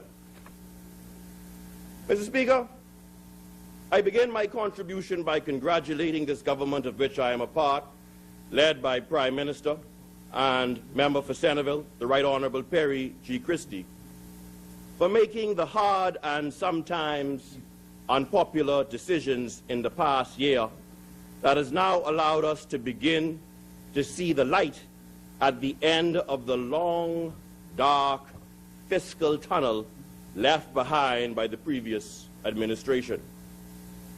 Our measures to cut waste and reduce spending over the past year has led to this government beating, I want to repeat, beating the projected GFS deficit of 6.5% by 40 basis points.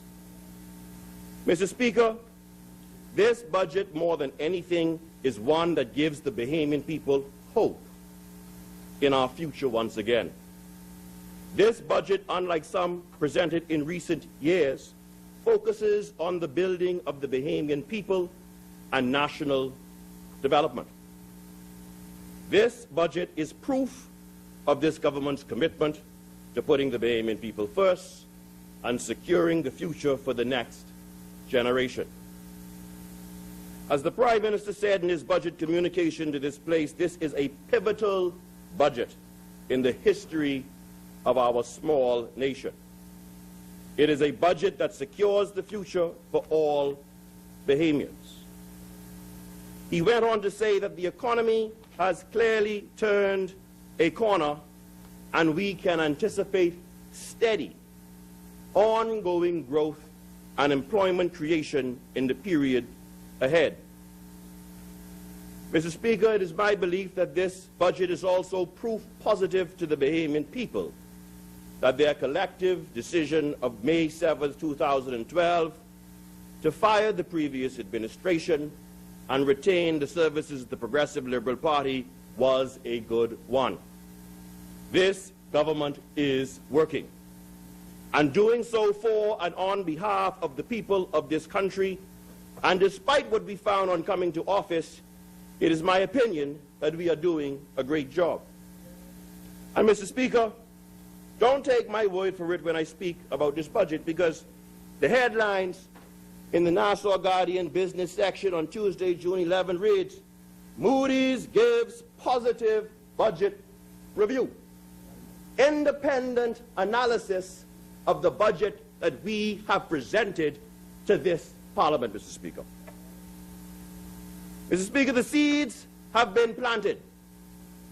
And in the months and years to come, the Bahamian people will reap the benefits of the transformative and positive policies and initiatives of this government. Mr. Speaker, the same group that was fired by the Bahamian people in part for their gross mismanagement of the people's money, the same group that left a mountain of debt and a people in despair, can now fix their mouths to ask where the money that this administration had to borrow went to. Can you imagine that, Mr. Speaker? Can this group possibly be serious in their inquiry in light of the dismal fiscal state in which they left this country? Lest we forget, Mr. Speaker, last year the new PLP administration had to cover a deficit of over $500 million. even after the former administration borrowed almost $2 billion between 2007 and 2012. Mr. Speaker, they can't be serious. Surely not, Mr. Speaker. Surely their rantings of where did the money go and the use of euphemisms such as Christy-nomics is nothing more than an attempt at political public relations. They are, after all, a shell of the group they once were, trying to catch themselves from the numerous defeats at the polls that they have received since 2010. Not to mention the resignation of their leader in time of crisis. Mr. Speaker, the question of where did the money go should really be aimed at the former administration and those on the side opposite. Exactly where did almost $2 billion go? Did the former administration create significant permanent jobs? No. Did the former administration create new industries? No. Did the former administration attract any new investors or major projects to the country? No. So where did the money go? Mr. Speaker, the Minister of State for Finance and member for Golden Isles is a straightforward person. He stood in this chamber and in other venues and stated some of the commitments and bills left behind by the former administration. He mentioned that $23 million was owed for the 52-week program, $63 million in unpaid checks, and almost $11 million to the teachers and public service unions. This is in addition to the $500 million in deficits that we met upon taking office. This administration also met all of the short-term facilities available to the government, maxed out. This includes central bank advances and bank overdrafts. Mr. Speaker, we should truly be the ones asking the former administration, where did the money go? But nonetheless, those on the other side can rest assured, Mr. Speaker, that this administration is about the people's business and about prudent national development and progressive policies. Mr. Speaker, this budget is being presented at an interesting time in our national development. It is being presented at a time when our nation is turning 40 years old. And usually at 40, or so they tell me, one comes into one's own, and our nation is no different. A little older. Just a little. We are now at the age as a nation where we must make some firm decisions on the direction in which we will be going. I am proud to say that in my view this budget and the other initiatives of this administration are steps in the right direction. One of prosperity for our people and growth in our economy.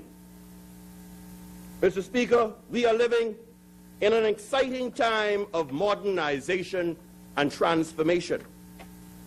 I am humbled to be a part of the government at this important time in our history as we ensure the sustainability of the institutions established by our forefathers, of which we are the inheritors for the use of future generations.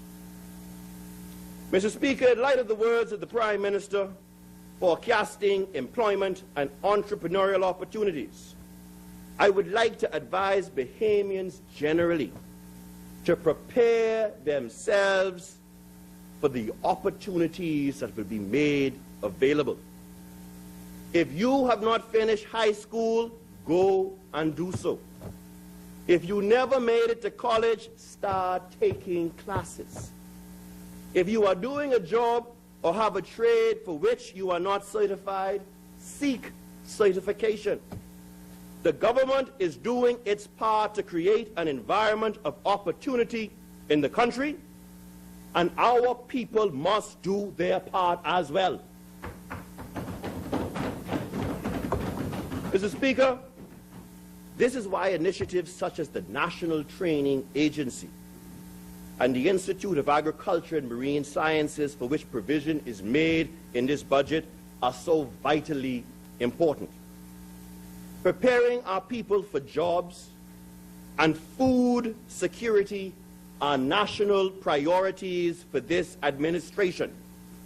And I commend the member for Centerville for his commitment to putting the Bahamas on a path to succeed in agriculture and diversifying our economy. Mr. Speaker, see, the member for Marathon says that sometimes things don't resonate unless you repeat it 10 times, and I won't keep count. But let me say this. Bahamians have to understand that we spend $1 billion a year in food imports. Mr. Speaker, imagine if we were able to put a dent in that of 5 or 10%. The wealth that would be generated here.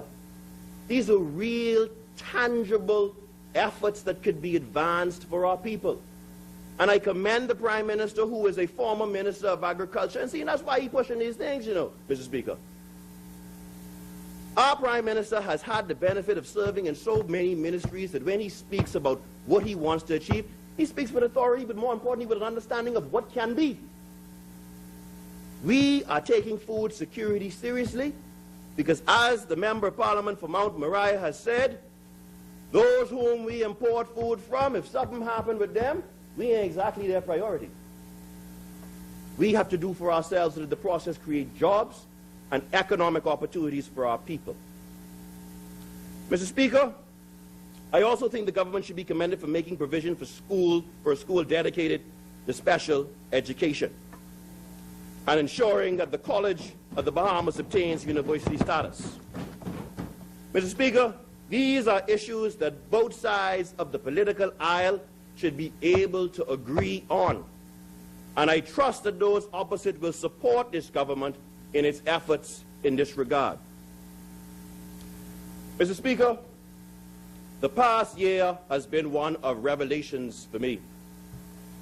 These revelations have led me to some resolutions that will lead to a revolution in how some things are done by my ministry, as you will see as I move along in my communication. In my last communication, I described the merging of housing and environment as the perfect opportunity for the government to achieve balance in its development efforts. This is still true today and has been what I have endeavored to do as minister responsible. Mr. Speaker, the environment of this nation is our greatest blessing. At the Caribbean Challenge Initiative's Summit of Caribbean political and business leaders held a few weeks ago, I reminded Sir Richard Branson of the Virgin Group, heads of governments and global business leaders, many of whom do business in the Bahamas, that the Bahamas and its people, and I quoted the member for Fox Hill, that the Bahamas and its people are inextricably linked to our environment, our shallow blue seas, and our way of life.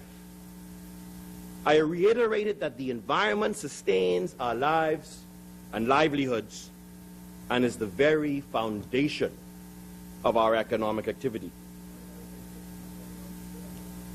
It is this government's recognition of the importance of the preservation of our environment which led it to create the first Ministry of Energy and Environment in 2006, of which today's Ministry of the Environment and Housing is an inheritor. It is the same recognition that has led this government to ensure that environmentally friendly products such as solar panels and LED appliances are accessible to all Bahamians by the fact that they are now duty-free.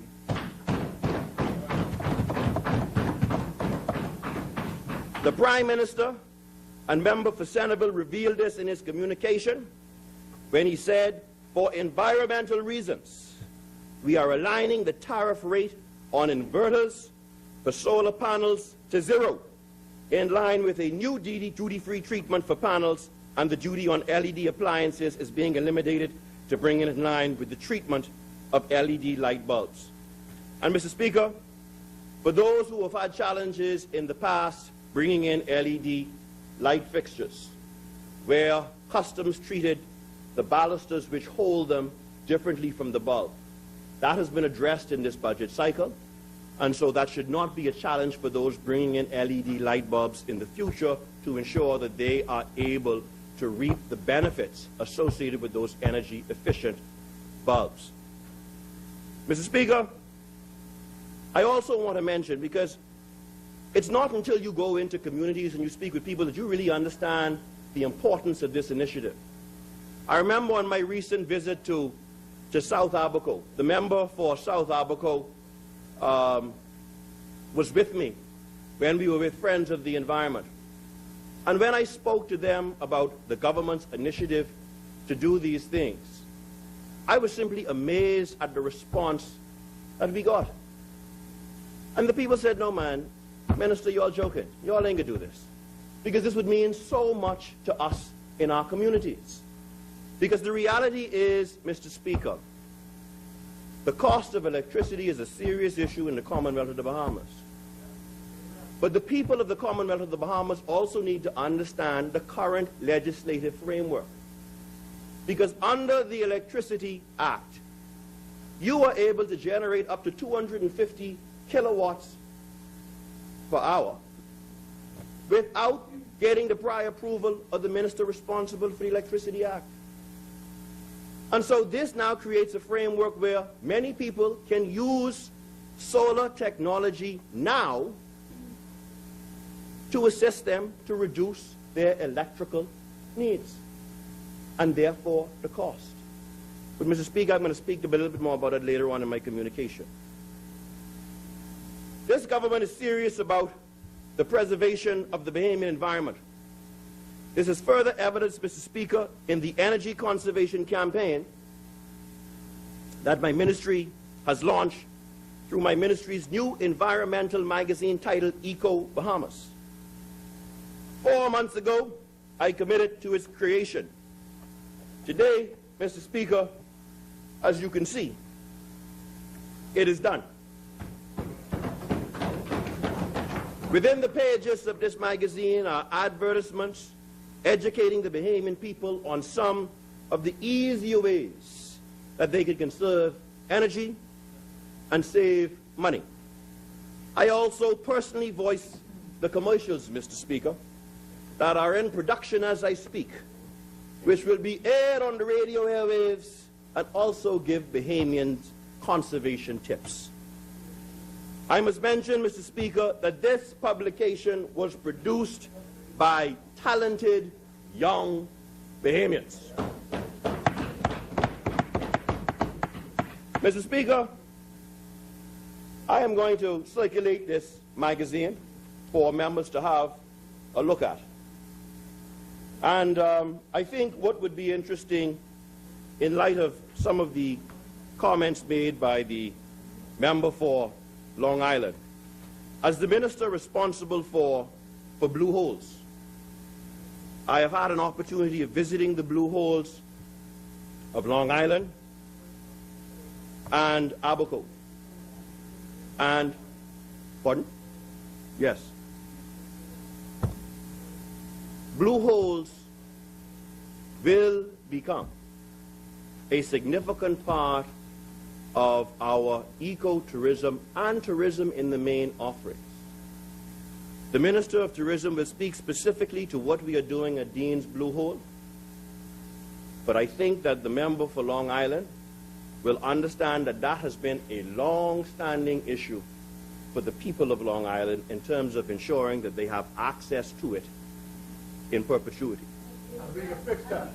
And the reality is, Mr. Speaker, this government has already set about the compulsory acquisition of land at Dean's Blue Hole to ensure that in perpetuity, Bahamians will always be able to access, view, and use it for recreational purposes.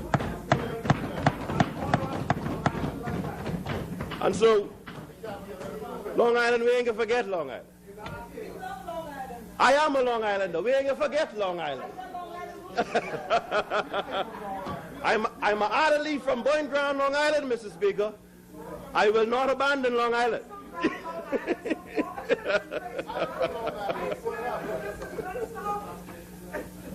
Mr. Speaker, our environment pervades our lives and our activities.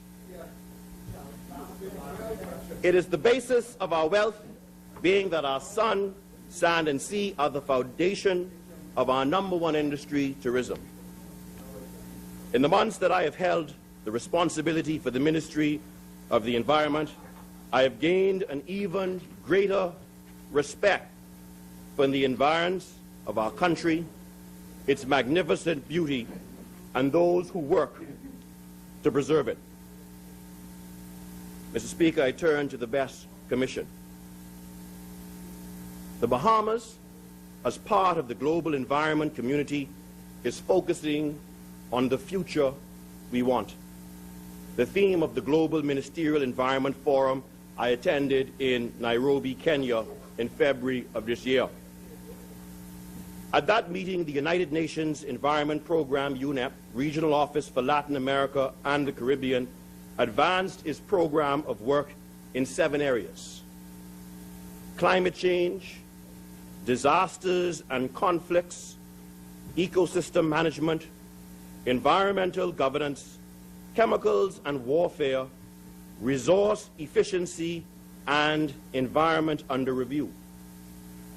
The ministers present recognized the need to stress the importance of better integrating the environmental dimension of sustainable development on ensuring better process and systems. This is the challenge that the BEST Commission faces.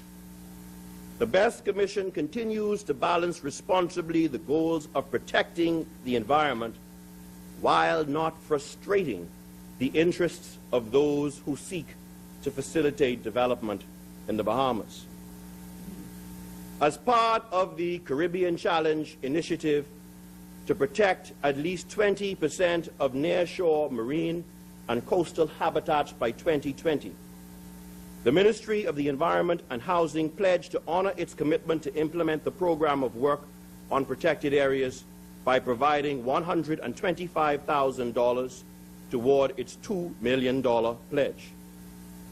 I am indeed pleased to advise that significant progress was made recently in advancing the Caribbean Challenge initiative. I was privileged to be able to sign the Leaders' Declaration recently on behalf of the Bahamas in the British Virgin Islands, which is now brought to a close, a 5-year process of engagement with other CARICOM states and territories in the Caribbean. The CCI is a unique private-public partnership which we hope will add to our ability to protect our environment. Mr. Speaker, we will continue to address climate change and biodiversity, and we will seek international assistance for these under the Rio Convention.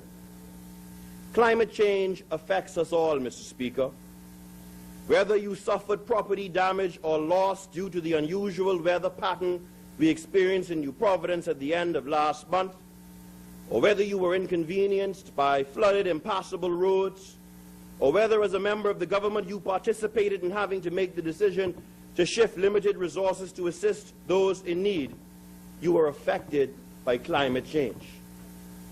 The BEST Commission is currently our agency working with all other international agencies in mitigating the contributors to and managing the effects of climate change, and in securing grant funding, assistance, for a small island developing state like the Bahamas to do so.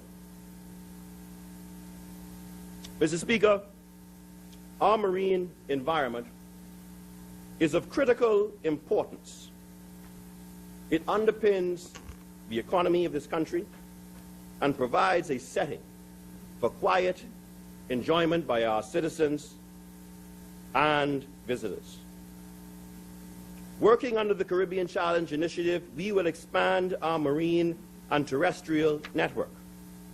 Working under the Convention on Biological Diversity, the CBD, we are promoting the conservation of biodiversity, the sustainable use of ecological components, and the equitable sharing of the benefits arising out of the utilization of genetic resources.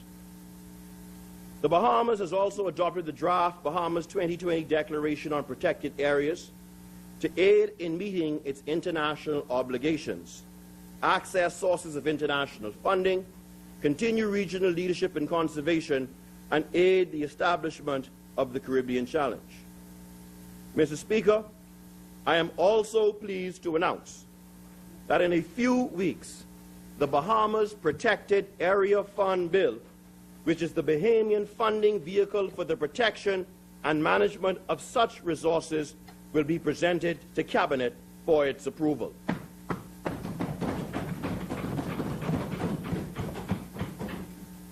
Mr. Speaker, efforts are being made to better manage environmental protection and practices for approved development projects.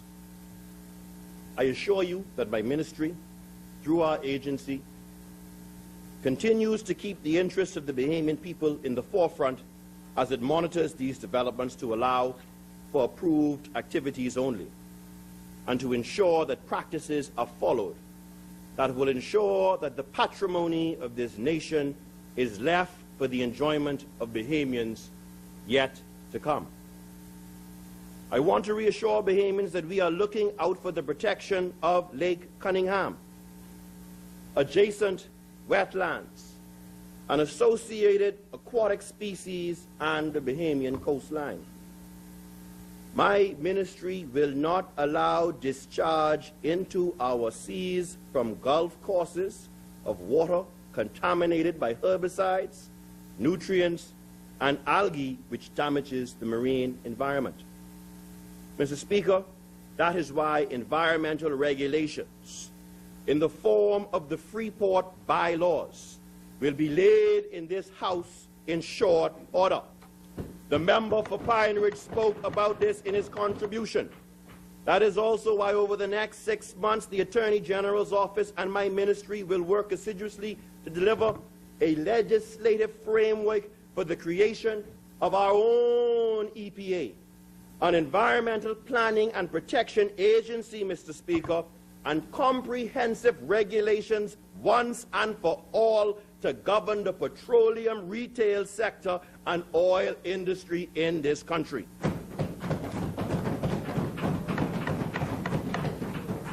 Mr. Speaker, we need environmental legislation that will set out standards, procedures, duties, limits, and obligations for all stakeholders, and which will govern human activities and protect Bahamian resources sustainably.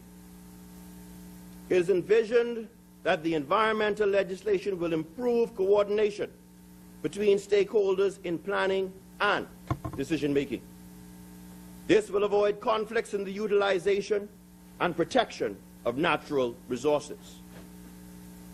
My ministry will continue to prepare integrated land use plans nationwide. The BEST Commission has much to do to fulfill its remit, and the public should be minded of what the passion, zeal, and professionalism of the small band of BEST officers can and has accomplished. Mr. Speaker, I now turn to the Department of Environmental Health Services. The Department of Environmental Health Services, DHS, is of crucial importance to the cleanliness, hygiene, and health of Bahamians. Waste management is more than the collection, transport, and processing or disposal of materials produced by human activity. It is also the administration of the personnel and the monitoring of all the practices and processes in the waste management system. Consequently, the DEHS was reorganized earlier this year for greater efficiency and to effect greater and timely service to the Bahamian people. The results have been both encouraging and heartening. The entire technical directorate of the department has been empowered to act responsibly and independently and to keep the director informed, freeing that office up for strategic planning and closer association with the ministry. The Solid Waste Division of the Department of Environmental Health Services benefited from the presence of full-time Bahamian consultants to implement the reforms being advanced by the ministry, to improve revenue collection efforts with respect to tipping fees, to conduct and address the accounts receivables associated with the revenue intake, and to manage the heavy equipment and private contractors at the landfill. They also oversaw the management of a new security team and begun the process of conceptualizing and putting in place a variety of improvements designed to create more efficiencies at the landfill and improve the quality of service offered. Mr. Speaker, in December of 2012, at my request, the Pan American Health Organization provided a rapid assessment of the waste management process. This assessment aimed at establishing the short and long-term goals and identifying activities to improve the waste management process in the Bahamas. In order to address issues associated with irregular garbage collection resulting from a deficiency of operable collection vehicles, a help desk was established and the utilization of contracted collection services was expanded both in number of service providers and in scope of collection. Mr. Speaker, let me say that I am keenly aware of the need for an efficient and reliable waste collection service and have therefore reviewed a number of options for the effective and sustained provision of the service of residential garbage collection. Over the past 12 months, I have dissected the DEHS, analyzing how it does business and the cost associated with every facet of the residential collection regime. Mr. Speaker, financial constraints did not allow the purchase of new trucks, but it did give us time to have a clearer perspective as to what is needed and what direction we should take. In the next few weeks, a detailed proposal will be presented to my colleagues at Cabinet, and I will be making recommendations on the way forward, having examined the cost-benefit analysis of government or private sector carrying out residential garbage collection. However, as the fleet is still significantly challenged with additional private collection services has already begun to be engaged this week at our newly renegotiated rates, providing island-wide coverage while Cabinet charts the new course. As part of efforts to increase efficiencies, the Collections Division began an island-wide micro-routing study to identify population densities, identify multi-dwelling units, storage types, and storage facilities.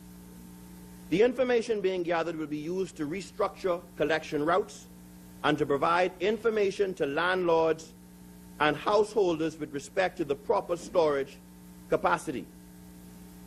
Mr. Speaker, let me just say this, and I think that oftentimes, I didn't even know it until I became the minister, Mr. Speaker, but the reality is that by law, the DEHS is only responsible for the collection of waste from single-family dwellings and duplexes only. Triplexes, multi-dwelling facilities are considered commercial, and you are supposed to have private arrangements with those who provide bins to store your waste. But the reality is, Mr. Speaker, everyone still depends on the DEHS to collect the waste, whether we should do it or not. And from a public health standpoint, we are mandated to fill the gap. But I just want people to understand that landlords for these multi-dwelling apartment buildings that are on rent have a legal obligation to put a bin in place for all of their tenants.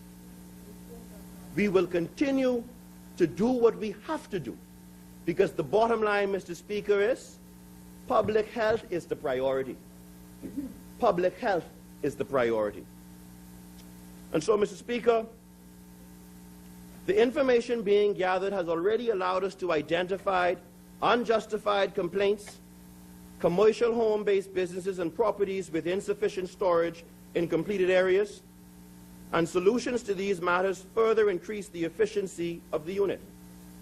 The micro-routing study will be followed by a time and motion study during the first quarter of the next fiscal period to ensure that the changes made translate to sustained standard route collection and completion.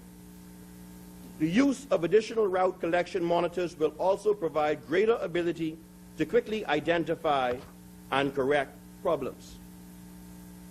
Mr. Speaker, waste must be both collected and properly disposed in an environmentally sound manner. Therefore, the Ministry is in discussions with a waste management company to deconstruct the landfill and develop a material recycling facility on behalf of the government of the Bahamas. The venture would allow for the infusion of the capital needed to properly handle and process the waste stream.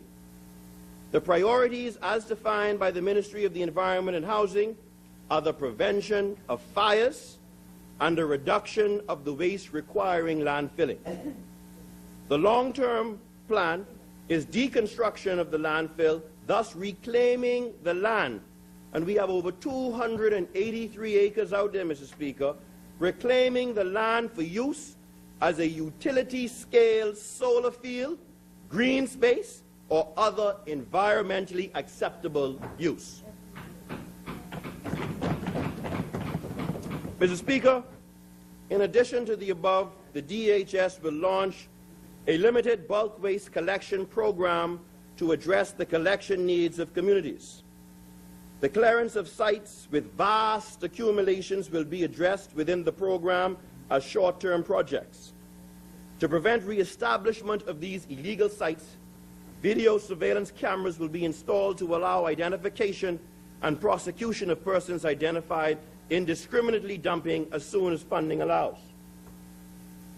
Mr. Speaker, during this budget cycle, the Ministry of the Environment and Housing has acquired the responsibility for solid waste disposal sites in the Family Islands.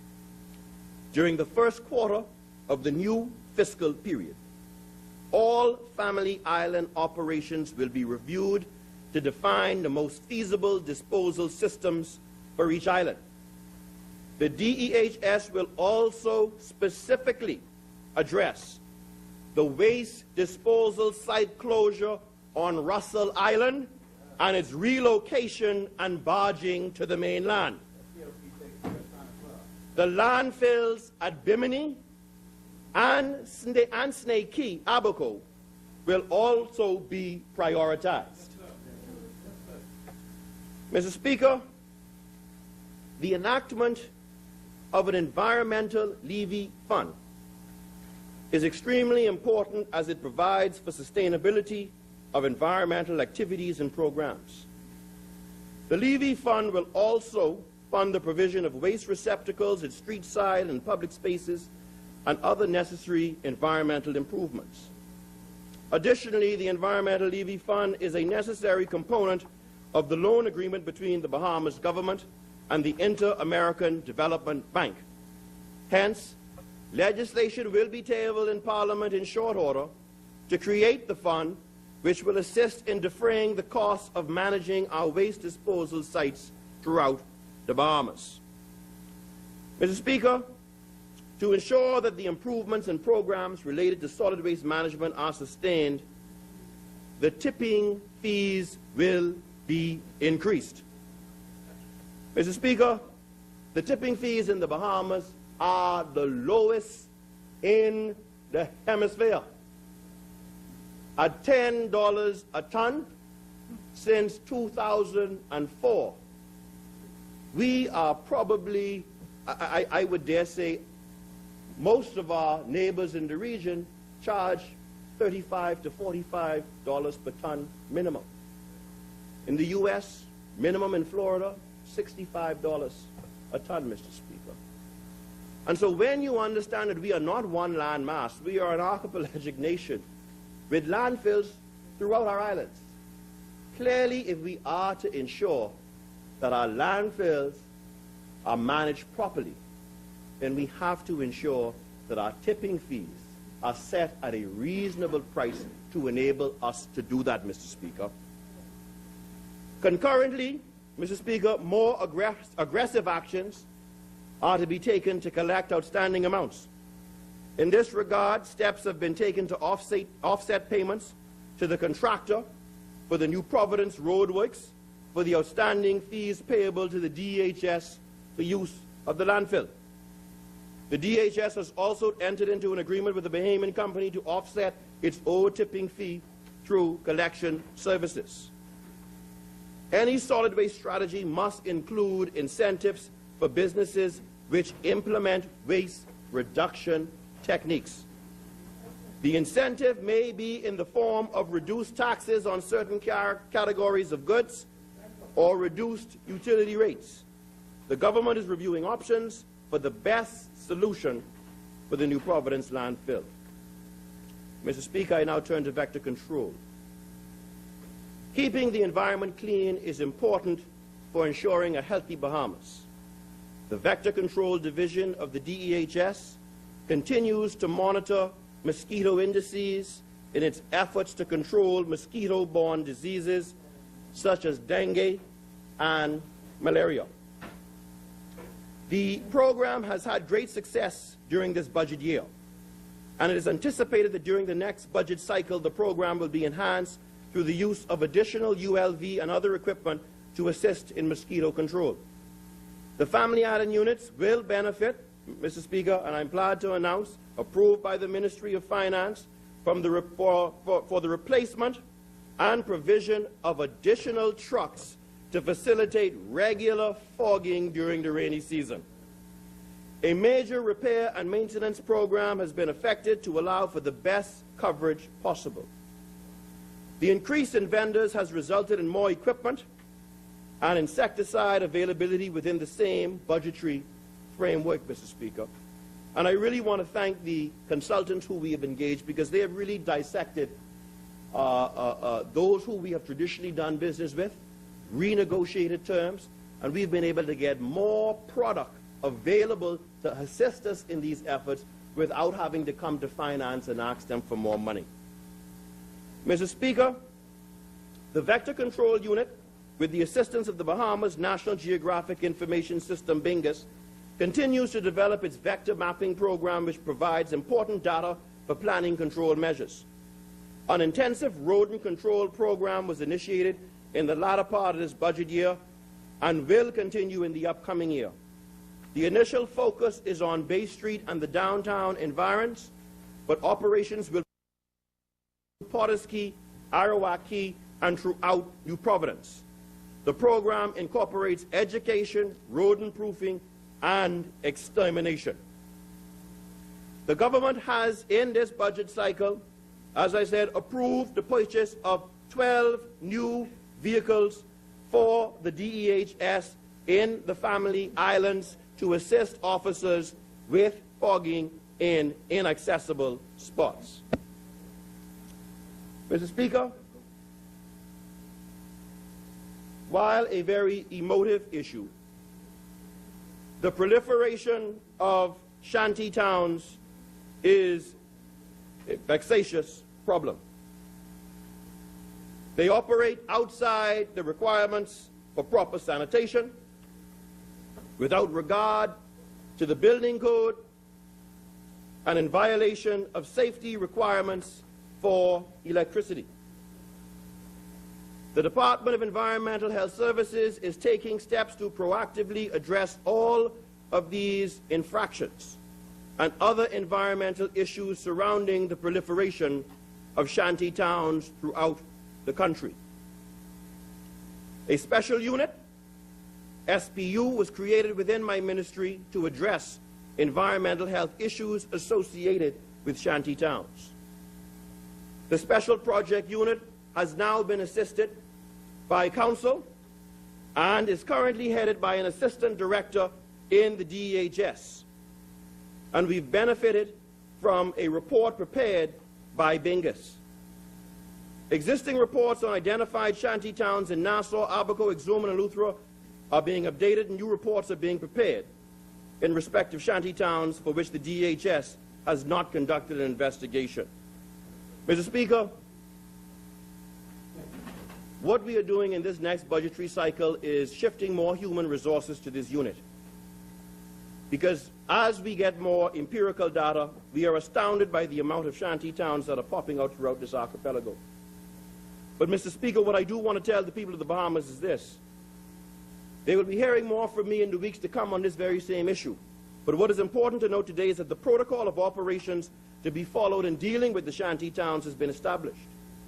A copy of all the notices that we have served and will be serving on the owners and occupiers of shanty towns by the DHS will be copied to the Ministry of Works and Urban Development, the Ministry of National Security, and the Departments of Immigration and Social Services. The Ministry of Works will serve notices it may deem appropriate, and shantytown occupiers and owners will be required to provide an occupancy certificate, approved building plan permit from the MOW, approved BEC connection, and approved water and sewage connection. If these cannot be produced, the Ministry of Works will also be able to take necessary action. But, Mr. Speaker, what I also want to add is what has been very interesting for me is that when I began this discussion earlier this year,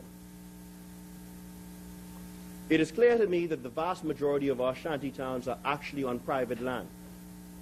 But what was interesting to me, Mr. Speaker, is that the owners of those private parcels of land, but more importantly, they have sought me out.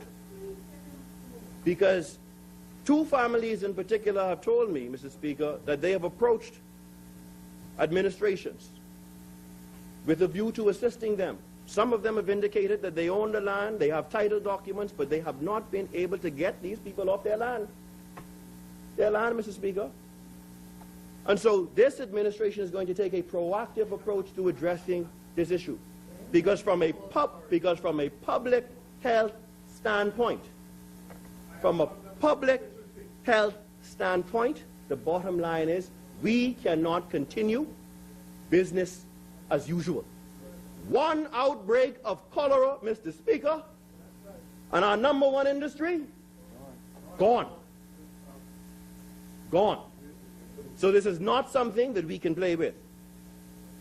Mr. Speaker, I now move to the Bahamas National Trust and the NGOs for which I'm responsible for, BNT and TNC.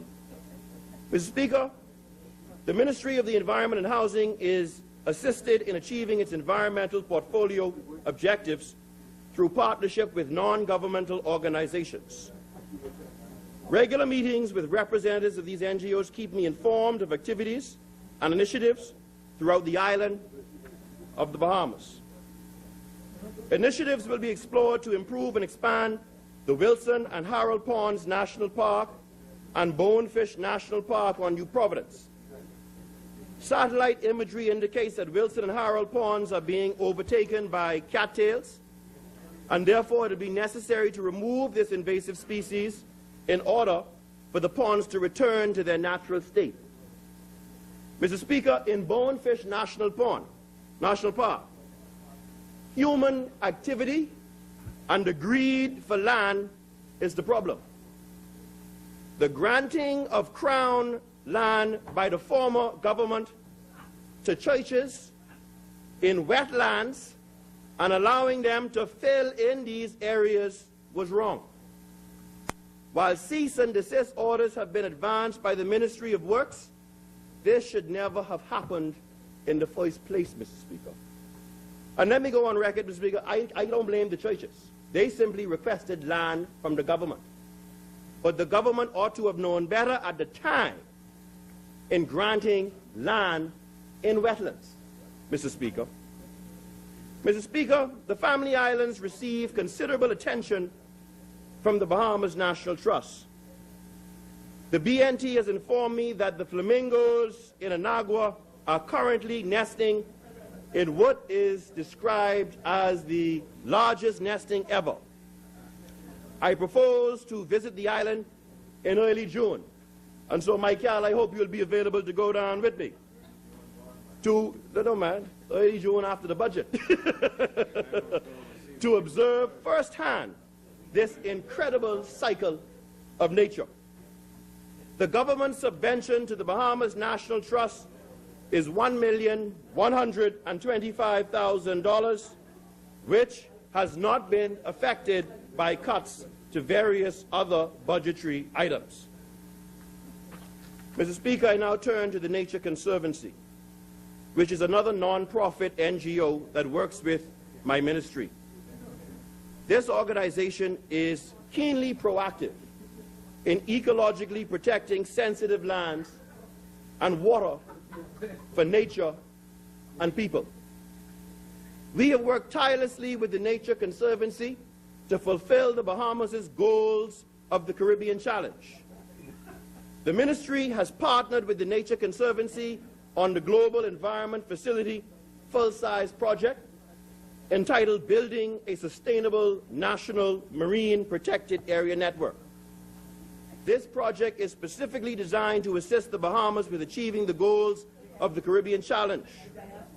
Under the JEF full-size project, some funding will be provided to 1, establish a protected areas website, 2, create a Facebook page that disseminates information about protected areas, and more importantly, 3, update the Bahamas Ecological Gap Assessment, which identifies ecologically significant areas that should be included in the National Protected Areas System.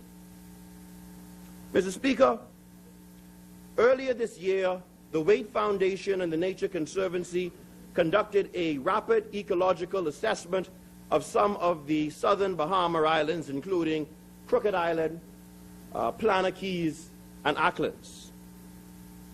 I look forward to receiving that research and being able to share it with colleagues. But, Mr. Speaker, I want to publicly thank Mr. Ted Waite and his foundation and the Nature Conservancy for their work in the Bahamas and contributing significantly to the development of research which will help us in making informed decisions. Mr. Speaker, this ministry is committed to the extension of the national parks and protected area system to include marine and coastal areas.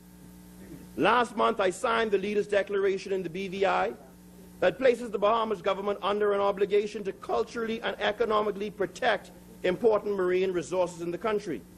However, Mr. Speaker, I want to be very, very clear. This will be done without the establishment of no-take zones, respecting the traditional fishing and recreational grounds for Bahamians.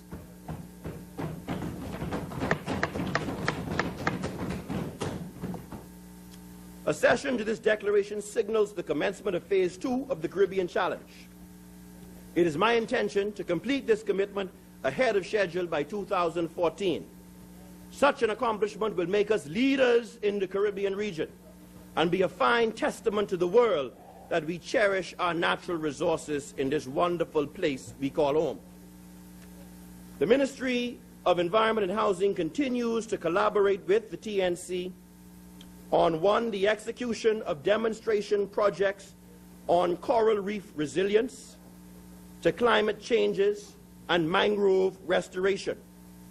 And Mr. Speaker, I want to say in this regard, we are working with the TNC and BRIEF, as well as the Attorney General's Office, to draft legislation for the protection of coral reefs.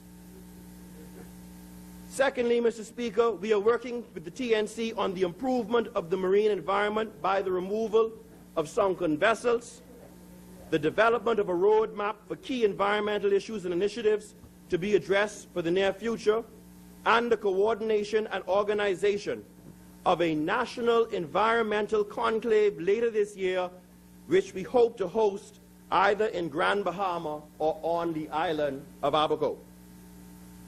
Mr. Speaker, I now turn to forestry. The mandate of the Ministry of the Environment also includes responsibility for forestry reserves. The forestry unit facilitates the provision of critical services for the long-term conservation and sustainable management of Bahamian forests. I'm pleased to report that the Ministry of the Environment and Housing, through the forestry unit, will continue with the implementation of the forest management program in this fiscal period. Additional staff, more jobs, will be created within the forestry unit to build capacity.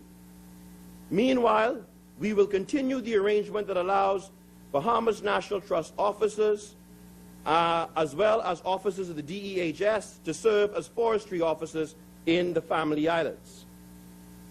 Basic forest management training, which began last November, will continue in this fiscal period, where BNT park wardens, environmental health services officers, and Best Commission officers, and forestry field staff are being trained under $440,000 technical cooperation agreement between the Bahamas government and the Food and Agricultural Organization of the United Nations, FAO. The logging pilot program will emanate this training, where a demonstration sawmill will be erected to convert pine tree thinnings into high-end forests. Additionally, it is expected that revenue will be generated from the project, and 10% of all of the finished timber products for sale will be made by way of royalties for the benefit of the government of the Commonwealth of the Bahamas. Also of note, Mr. Speaker, is the launch of the Global Environment Facility Jeff Full-Size Multifocal Area Project for the Bahamas, titled Pine Islands, Forest Mangroves Innovation and Integration, which includes the islands of Grand Bahama, New Providence, Abaco, and Andros. This 48-month project is funded by the Jeff and the Bahamas government via grant and in-kind contributions. Its outcomes are the creation of an enabling environment to enhance sustainable land management and sustainable forest management, and to enable the integration of biodiversity into land use planning. The forestry unit of the Ministry of the Environment and Housing is the lead agency. Stakeholders are the Department of Physical Planning, the Best Commission, Bingus, the Bahamas National Trust, the Grand Bahama Port Authority, ANCAT, Friends of the Environment, BAIC, and the Straw Market Authority. The project will provide pilot models for sustainable forestry management and livelihoods across the Bahamas. Example, sustainable pine forest production, non-timber forest products such as cascarilla bark, and sustainable thatch production, agroforestry, and straw market products. Mr. Speaker, the urbanization of New Providence will require us in the upcoming fiscal year to consider the discontinuation of hunting areas which now border residential communities. I am sure for those of us who represent communities on Cowpen Road that this will be a welcomed consideration for the residents of those areas.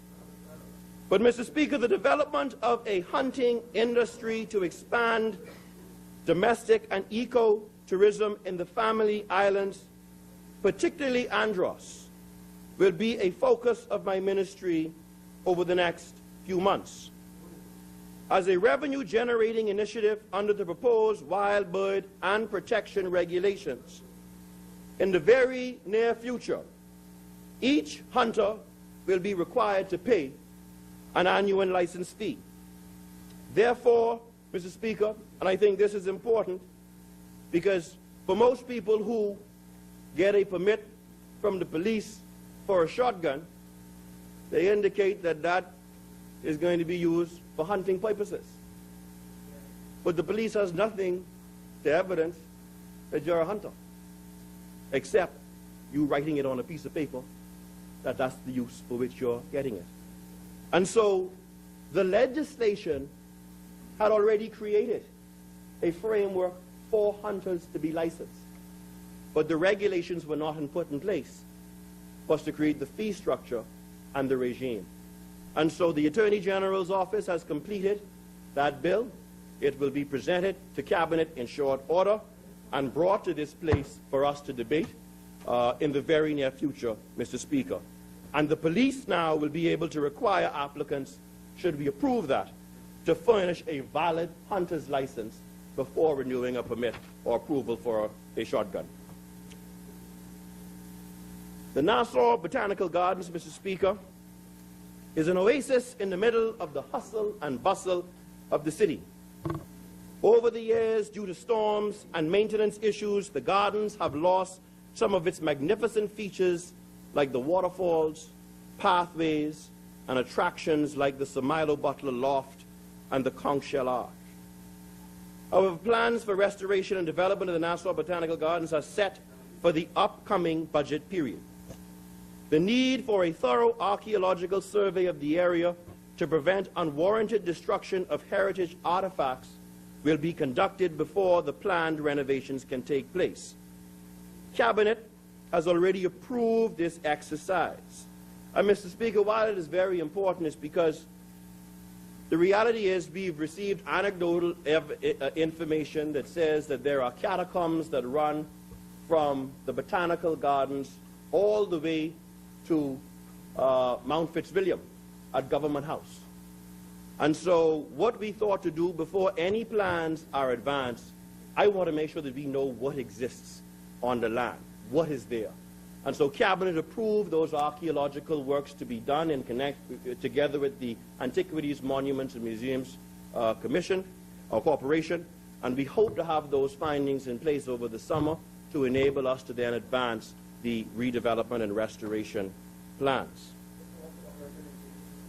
The Ministry of Tourism, Mr. Speaker, has indicated a willingness to assist my ministry, the proposed Bahamas Botanical Conservancy, and the Bahamas National Trust in sharing the cost of restoring these grounds to a site of which all Bahamians can be proud and which will create revenue streams to aid in its sustainability. Ongoing plans include the production of indigenous and ornamental plants for sale and the landscaping of public spaces, verges, green spaces, parks, government schools, offices, etc. Hosting of functions consistent with terms for use and tours of the gardens. The Ministry of Environment and Housing is considering projects that include an expansion of educational programs, curation and digitization of plant specimens, and expansion of the Bahamas National Herbarium, and infrastructural construction improvements in roadways, irrigation, electrical, sewer, telephones, and corresponding services. Mr. Speaker, the Prime Minister and Right Honourable Member for Centerville has requested the Ministry of the Environment and Housing to seek the support from members of Parliament and NGOs to identify and create a system of botanical gardens within or adjacent to communities within the Family Islands. This system will ensure in perpetuity easy access to green spaces and natural areas for recreation and enjoyment by Family Island residents. Mr. Speaker, the Prime Minister's vision of a system of urban botanical parks in local communities is one that is easily embraced and will be supported by Bahamians from all walks of life. Urban botanical parks have long been recognized as major contributions to the physical and aesthetic quality of urban areas. One only need look at another island north of us, Manhattan, which has lost all of its green space with the exception of the iconic Central Park. The benefits for local communities and the environment are many. However, with your permission, Mr. Speaker, I will describe a few of those benefits.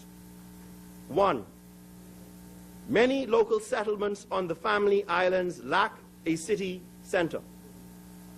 One of the best examples of this is, in my opinion, Marsh Harbor, Abaco. An urban botanical park could act as a central area for community activities, tourism information, as well as a staging area for national events such as independence celebrations. Urban botanical gardens can also encourage development of complementary businesses to the outdoor space, such as ice cream shops, coffee shops, bakeries, and other similar establishments. 2, the promotion of healthy lifestyles and access to a safe area for walking and running would be a valuable contribution to community life. An easy example for comparison would have been the beautifully planted area that ran in front of the Cable Beach hotels, as well as the newly developed area created by Bahamas to replace the median walking strip. 3, well-planned and planted urban botanical parks can become wildlife oases in developed areas. These areas become not only important for local birds, but essential areas for migratory birds who need food, water, and tree cover as they make their annual migrations. The parks then become areas that support urban birding programs for youth and adults and will become key areas for youth activities in urban renewal programs. 4, urban botanical parks can strengthen communities by providing opportunities for corporate and NGO partnerships. Community parks can provide staging places for special interest groups to accomplish educational outreach, advocacy, and public funding for projects. Mr. Speaker, these parks with proper infrastructure can also become staging areas for community and school concerts and theatrical performances. A system of small urban parks that promote native trees, that incorporate good urban design, can be important in the development of national pride and environmental awareness. Mr. Speaker, I thank the member for Centerville for his vision, and I invite members in this place, particularly those who represent Family Island constituencies, to make representation to me over the next few weeks and provide your thoughts and ideas on where you think an urban botanical garden should be placed in your constituency. Mr. Speaker, I now turn to renewable energy. Mr. Speaker, momentum is growing for the endorsement of sustainable energy as a political priority through explicit commitments to actions. The Ministry of the Environment and Housing believes that sustainable energy is key to our continued development with minimum long-term effect on the environment. Our national agenda should include increasing the use of renewable energy, improving energy conservation and efficiencies, and addressing in a meaningful way, the connection between energy and other development matters. In addition to the economies of sustainable energy, there is a relationship with environmental sustainability. A shift toward more sustainable energy by the Bahamas helps us globally to stay within the internationally agreed goal of 2 degrees Celsius global temperature rise. Mr. Speaker, achieving sustainable energy is an ambitious goal. Just as this administration has started a national conversation about food security, we must also have a discussion about this country's energy security. Mr. Speaker, supporting renewable energy technologies will dramatically reduce greenhouse gas emissions, help to insulate us against fuel price volatility, and benefit all. Much has been said about renewable energy technology, and there are many citizens eager to experiment in this field. However, Mr. Speaker, the Ministry of the Environment and Housing will not experiment with the energy needs of this country. The government must first set clear targets and strategies, design and implement a set of national policies, regulations, and financial environments that enable change which the market alone cannot deliver. Enabling conditions must be designed to identify needs and accelerate scaling up of proven solutions. The Ministry of the Environment and Housing knows that international support for these endeavors build on national ownership and local participation. Public funds are insufficient to implement transformative energy programs, and hence our model must include private capital and private-public sector partnerships. To assist us in this thrust, Mr. Speaker, Cabinet appointed a National Energy Task Force at the highest level of the public service, headed by the member for Bamboo Town as co-chair together with the permanent secretary in my ministry. The Energy Task Force is to advise how the Bahamas can best meet its energy needs. Specifically, the task force is to advise on the development, conservation, generation, and efficient use of clean, renewable energy that can assist in fulfilling the nation's energy needs. Mr. Speaker, the task force also examined all proposals submitted to the government for renewable energy generation. The member for Bamboo Town showed me the draft report a few days ago, which he's now tidying up, and I've been made to understand in a few days it will be submitted to me to enable me to provide the report to Cabinet for its consideration and decision. Mr. Speaker, the Ministry of the Environment and Housing is completing an Inter-American Development Bank Technical Assistance Program for a solar energy equipment installation project. 100 solar water heaters and 32 photovoltaic solar systems are currently being installed in homes throughout the entire Bahamas. The homes will be monitored, the systems maintained, and the data collected to gain information to govern and regulate a new and vibrant industry. We hope that the users of these products will realize energy cost savings and will also produce numerous entrepreneurs and ultimately jobs for installers of renewable energy systems and maintenance of these systems. Mr. Speaker, in March of this year, a memorandum of understanding was signed between the government of the Bahamas and the Clinton Climate Initiative, which is a part of the Clinton Foundation headed by former U.S. President Bill Clinton. He, together with his wife Hillary, heads this initiative. In view of the government's forecasting of the implementation of an interconnection policy in the Bahamas that would both allow for and make economic the widespread installation of residential grid connection distributed solar PV systems, the Foundation will support this initiative and ensure its successful launch, including providing sources of financing to support the initiative. Now, Mr. Speaker, why this is very important, you know, the Clinton Foundation is no stranger to the Bahamas. But the one thing that I like about their representatives, when it comes to energy, they don't come talking thousands. These fellas talk big money when they talk about what it is they are prepared to do in the region. And so they have also met with the minister responsible for financial services and trade. He came to me last week and said, my boy, he's the big money man. So he's a Dorset boy, like, we have an opportunity here. All right? So I will be working with the member for Elizabeth to make sure that we bring, not the cookies, we bring in the bacon. Or the whole hog home. To make sure, Mr. Speaker, that we are going to be able to have photovoltaic systems installed for residential consumers who otherwise may not be able to afford the technology, Mr. Speaker. That is what we're going to be doing.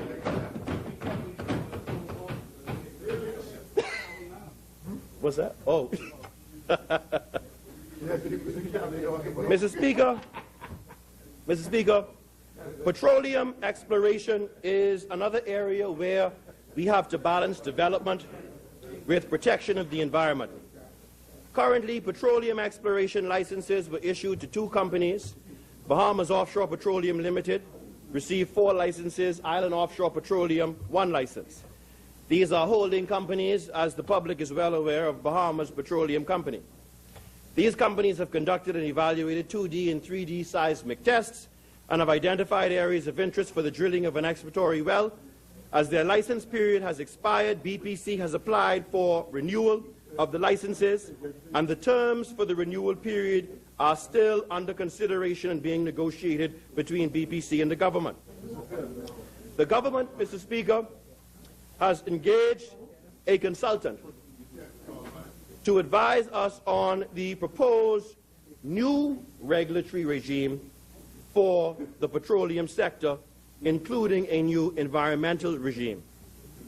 Over the next 6 months, my ministry and the Attorney General's office will focus on 3 transformative legislative regimes, Mr. Speaker. The establishment of the Environmental Planning and Protection Agency and the regulations for the oil, energy, and petroleum sectors. 2, a new financial and regulatory regime for aragonite, salt, and sand mining. And 3, a new financial and environmental regulatory framework for oil exploration.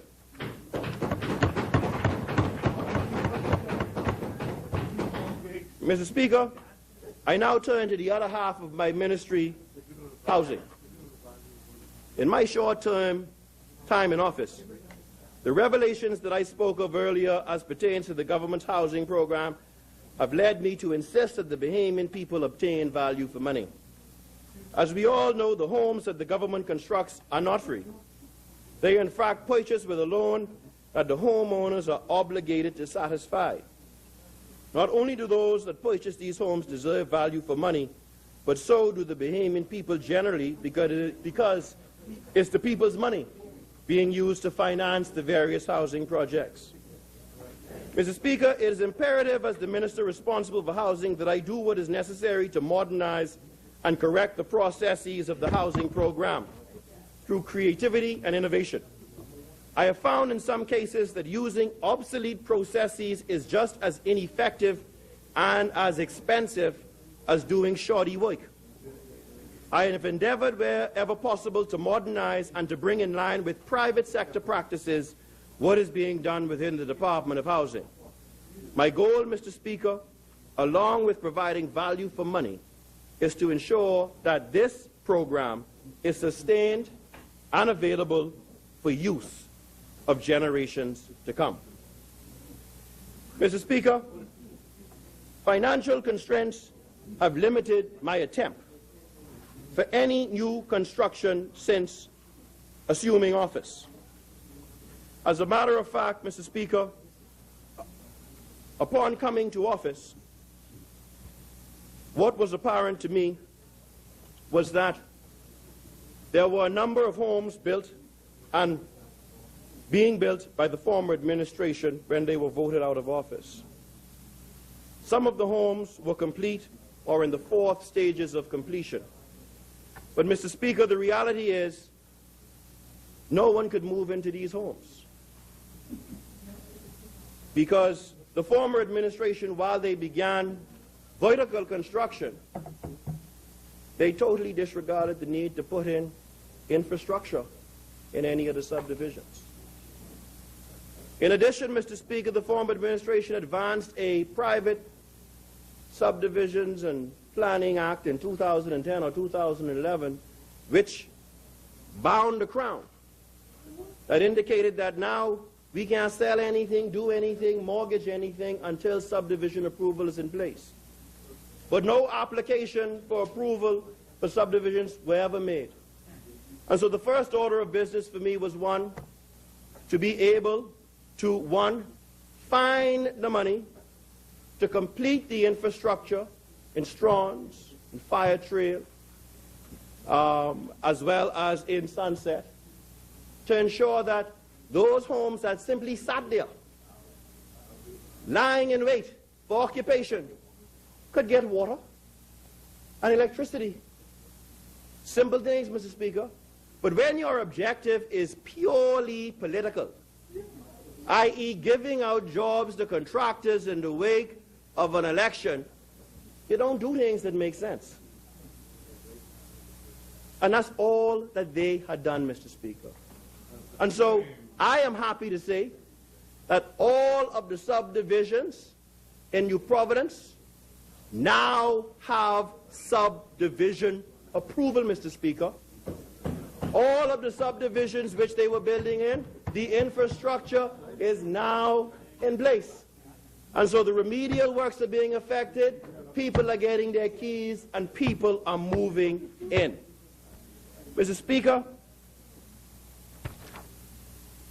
in the past year, I have gained valuable insight into the operations of the department and in understanding the dynamics that contributed to its dysfunction. The weaknesses in the department's processes are being addressed with the redesign of the structure and flow in the department to include modern private sector protocols being implemented to reform the government's housing program. Mr. Speaker, my revelations as concerns this department have also led me to include the provision of private inspectors of houses, so that when we resume the building, contractors are going to be held accountable to higher standards, Mr. Speaker, with the end product being a better one. The homeowner is satisfied and the department does not have to direct scarce resources on remediation and repairs. I have also mandated, Mr. Speaker, that contractors are to receive projects on a meritorious basis. If you build well, you will receive more work. If not, your services will not be used, pure and simple. This, in my view, will provide value for money.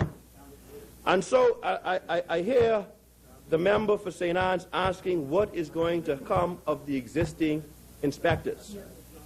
The existing inspectors who we have already been deployed to ensure that, one, because over the past 5 years, we have neglected the public rental units.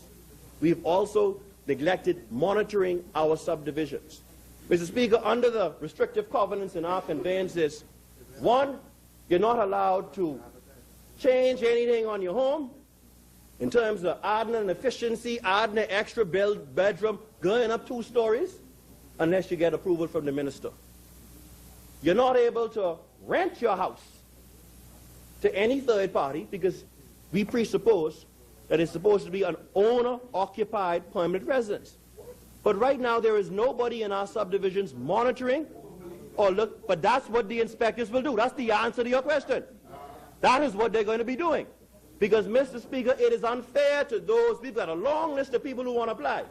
And you have people who have, you see, the bottom line is when you buy a government home, Mr. Speaker, because we subsidize the cost of the land infrastructure, you're getting about $30,000 in equity from the time you sign on a dotted line. Best deal in town. Now, many people, all right, have the means and have moved on to acquisition of homes in other areas. But they then put those homes that they have in government subdivisions on rent and making profits off of it. Okay?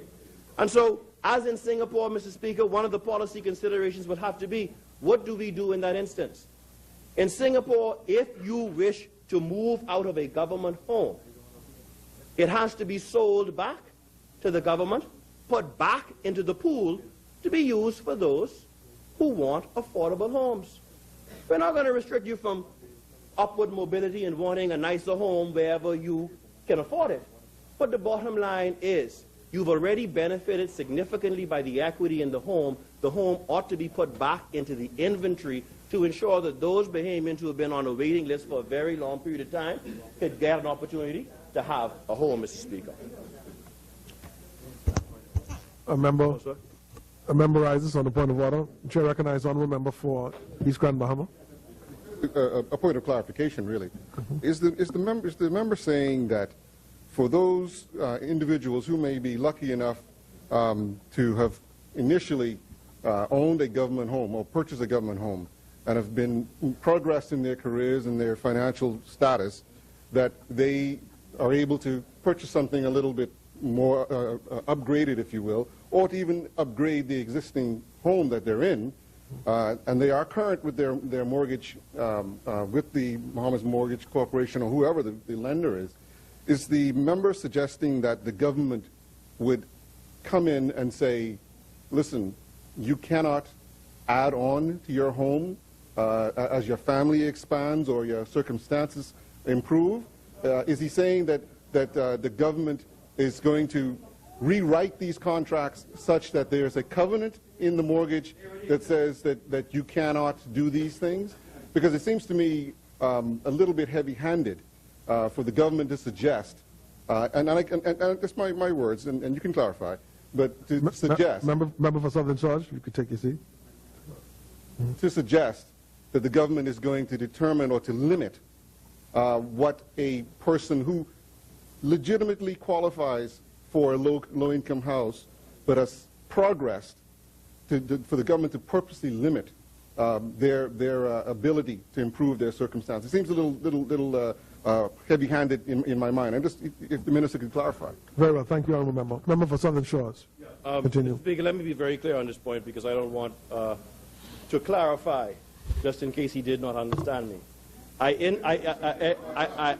indicated to this House that the current regime requires one to get the prior approval of the minister before you amend or you add anything onto your structure.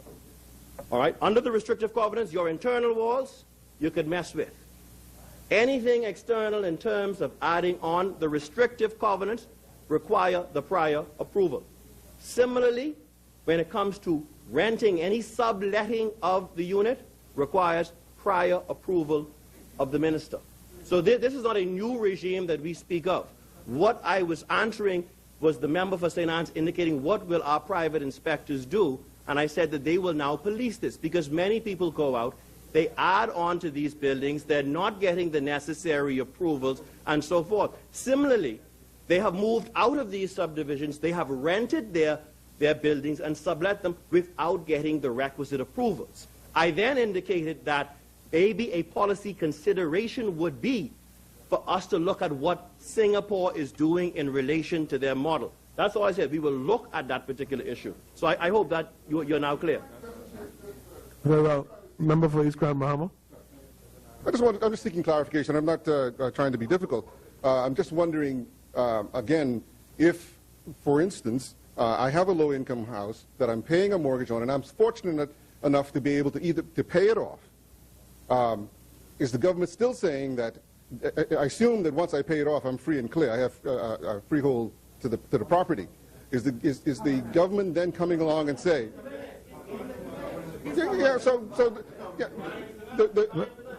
Hold on.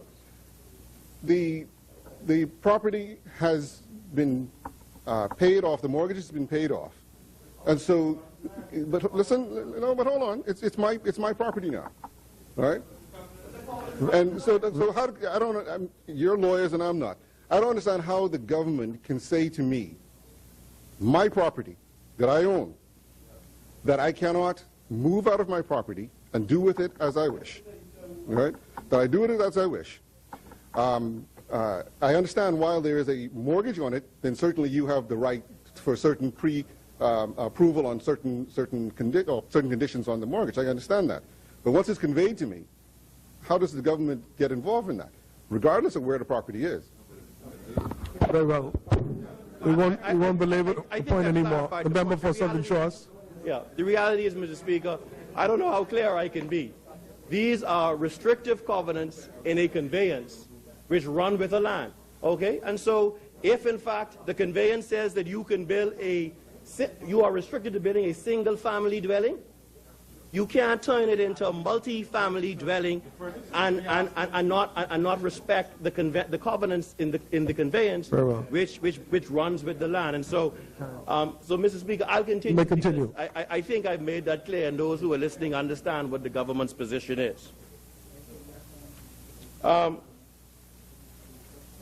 Speaker, since I served as chairman of the New Providence Housing Commission from 2002 to 2007, attempts to get a reliable figure of the number of persons with applications for government housing was never forthcoming. The department during the last administration attempted to create a database to facilitate this demand, but it is still a futile exercise to retrieve this information in the form of a report. As a result, Mr. Speaker, in April of this year, my ministry launched a website, www.dohbahamas.com, and invited all persons with housing needs who have or have not applied to purchase a home before to visit the site and submit their applications online. Mr. Speaker, since April till now, we have had in excess of 800 persons who have registered online. The data generated from this site will greatly assist us in planning the housing program. It will ensure that we are not building homes just for the sake of building homes or for political public relations, but to fulfill a need. This, in my view, provides value for money. This database will ensure that focus will be brought to the housing needs in the various family islands. We will be able to determine the demand that there is not only for houses, but the types and models of homes that we will build in certain areas. This will cut down, Mr. Speaker, on some of the wait time for availability of inventory for applicants, and would also give them several options in obtaining a home. Mr. Speaker, the portfolio for the Ministry of the Environment and Housing in this administration requires focused attention with staff under one roof. Therefore, the decision was made to secure adequate accommodation in the Charlotte House to merge all administrative support and technical staff previously serving in the Ministry of the Environment and the Ministry of Housing, respectively. Accordingly, most of the space has been retrofitted during this year to our specification and will be occupied in the upcoming months. Mr. Speaker, the Department of Housing will follow a very aggressive housing program over the next 4 years, with the intention of providing, through sale of lots and the construction of homes, over 1,300 homes for Bahamians. Creative means, and I do mean creative means of providing funding for the program, had to be investigated. The combination of receiving a loan from the NIB and allowing private banking to share in the process of financing will be fully utilized. The first phase of construction will involve the build-out of the subdivisions that have complete infrastructure, subdivision approval, and still have vacant lots on which we can build. The second phase would be those areas adjacent to existing subdivisions that would require minimal investment to install the necessary infrastructure for house construction. These measures, Mr. Speaker, in my view, will provide value for money to the Bahamian people. Mr. Speaker, the accelerated advancement of the Resort World project in Bimini has meant that focused attention of the government must be placed on the impact this project will have on this community, not least of which is the demand for housing that will arise as a result of the influx of employees for this project. We have initially planned the development of a 61-lot subdivision on South Bimini, but we are also exploring the use of additional government land in South and North Bimini. Similarly, in North Andros, we will begin discussions with the Ministry of Agriculture and BAIC for the development of a township to complement the Institute of Agriculture and Marine Sciences. Mr. Speaker, other short-range plans include the development of 24 lots on San Salvador in Cockburn Town.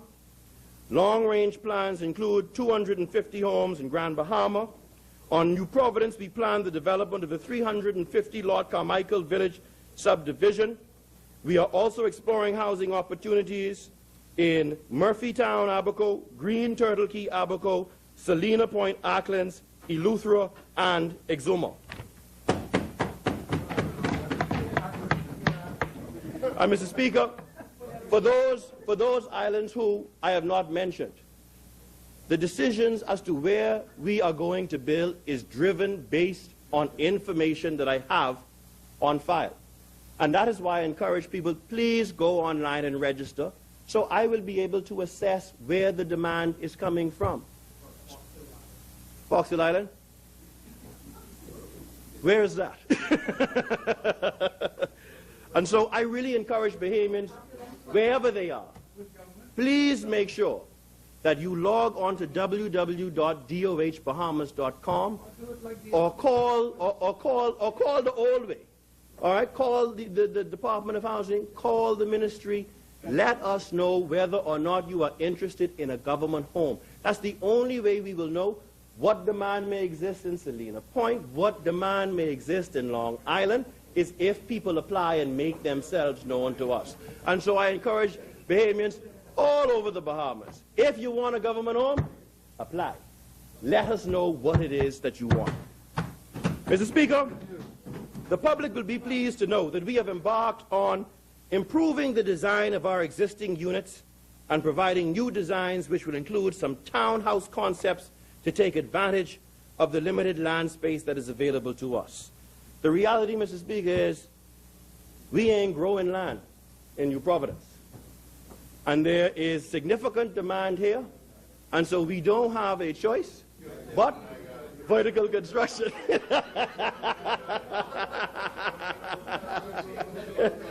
I don't include land by accretion. But on a serious note, Mr. Speaker, the reality is if we are going to sustain the housing program, particularly on islands like New Providence, we are going to have to look at how we build, how much land is available in terms of lot sizes.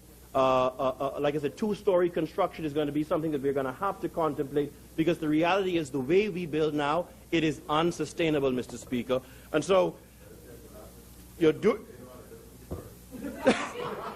but I'm from there too. During this fiscal period, the department has acquired the services of an architect for the Ministry of Works who has been looking aggressively at new housing designs, some of which will cater to the low-income wage earners who have difficulty meeting the criteria for assignment of the traditional houses the department builds. As the Ministry of the Environment and Housing, we must be conscious of the impact of the footprint of our subdivisions have on our environment and find ways to mitigate the negative impact. With limited resources, we must be innovative, think smart, build well, and set a standard and provide homes of which all Bahamians can be proud. And so, Mr. Speaker, what I've done is I brought some plans in here this morning so that members could understand, you know, where we're going in the direction of housing, and I will pass these on to members. But it will show the townhouse models that we intend to build, single family, a two-bedroom and three-bedroom units. Oh, sorry, yeah. So I'm going to circulate these plans now to members, so, you know, this ain't just talk. This is well planned out and ready to go. Okay. Damn it, you hold it up for me, buddy. Yeah. All right. Two hands, my dear.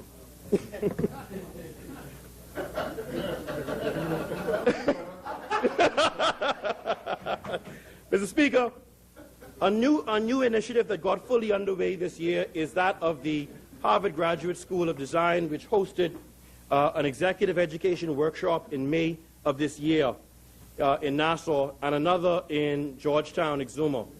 These workshops are the first in a series to be held under the Project A Sustainable Future for Exuma, and form a part of a larger project of research, education, and public outreach under a 3-year agreement between the Government of the Bahamas, the BNT, and the Harvard Graduate School of Design. Mr. Speaker, it is our intent to increase the stock of public rental units before the end of this term. But in assessing our current stock, we realize that these units need to be refurbished to acceptable living standards. So going forward, we will focus on renovating and refurbishing all public rental units. The public rental units will be used as a means to promote tenants to home ownership. The current rent structure, and I repeat, the current rent structure, though minimal, will not be increased, as the tenants will be encouraged to use the savings as deposit toward the purchase of their house. This was the original policy, which is being reestablished. Mr. Speaker, I now turn to the National Insurance Board loan. I am happy to report the approval of a $60 million loan from the National Insurance Board with a first tranche of $10 million, which will provide the necessary impetus to jumpstart the housing program. A memorandum of understanding was signed this past Thursday between the National Insurance Board, the Ministry of the Environment and Housing, the Ministry of Finance, and the Bahamas Mortgage Corporation. As I have said before, these funds will be used for vertical construction in Strauns Hill Estates, Fire Trail 1, Adastra Estates Extension, Pride 1, Dignity 1, 2, and Crescent, and Sunset Close subdivisions in New Providence, and Bahamia West replat in Freeport, Grand Bahama. These areas have available lots with infrastructure fully installed and the requisite subdivision approvals. With this loan, we will be able to construct about 125 homes within the next 12 months.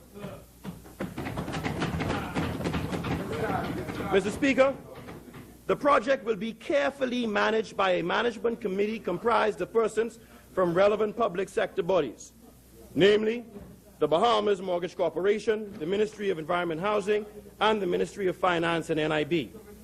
A fund administrator will be appointed to provide expenditure oversight, reporting, and management. A project manager will be appointed to oversee the construction program to ensure budget and timelines are honored and quality assurance is maintained. And a financial advisor will also be engaged to advise my ministry, BMC, and the Ministry of Finance on the securitization of BMC's mortgage portfolio and the issuance of mortgage-backed bonds. Mr. Speaker, the requisite checks and balances are in place to ensure that these public funds will be well spent. The MOU was signed last week, and in the next few days, the management committee will be appointed. Mr. Speaker, in the last 15 minutes, I will turn to the Mortgage Corporation. I now, was that? I got 5? Oh, we got to go to lunch.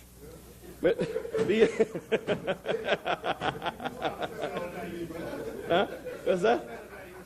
You know, I can reserve my time? Well, you know, that's up to the leader of government business. Mr. Speaker, let me just say this in the last remaining minutes that I have, that the delinquency collection efforts in BMC has resulted in a moderate reduction to 36.42% as at April 2013 in client delinquency. I want to take this time out to really commend the management and board and staff at the corporation, and I strongly encourage them to continue in their efforts. Mr. Speaker, this administration has expressed over and repeatedly our commitment to assisting those persons unable to meet their mortgage payments to be able to keep their homes, and we remain committed to that. Under the Mortgage Relief Program, the Bahamas Mortgage Corporation will be reviewing all delinquent accounts. In cases where it is determined that the mortgagor has always made payments, but due to circumstances has fallen behind on payments, the corporation will renegotiate the loans taking into account these circumstances. However, I am advised that it is being discovered that there are persons with the means to make payments, but for whatever reason are not doing so. I ask those persons, I implore those persons who are able to make payment on their accounts to do so at BMC as soon as possible. Mr. Speaker, I will end by saying that the Ministry of Environment and Housing has been in contact with several Bahamian banks who have advised that their foreclosed homes can be made available for purchase by the BMC at a fraction of the value of the properties. We believe that this presents an opportunity for the BMC to acquire properties, invest minimally in their retrofit, and put them back into the inventory. And so as a result, Cabinet has agreed to the appointment of a foreclosure review committee, which will look at this conceptually and make recommendations to us as to whether or not they think it is a workable plan or something that can be achieved. Mr. Speaker,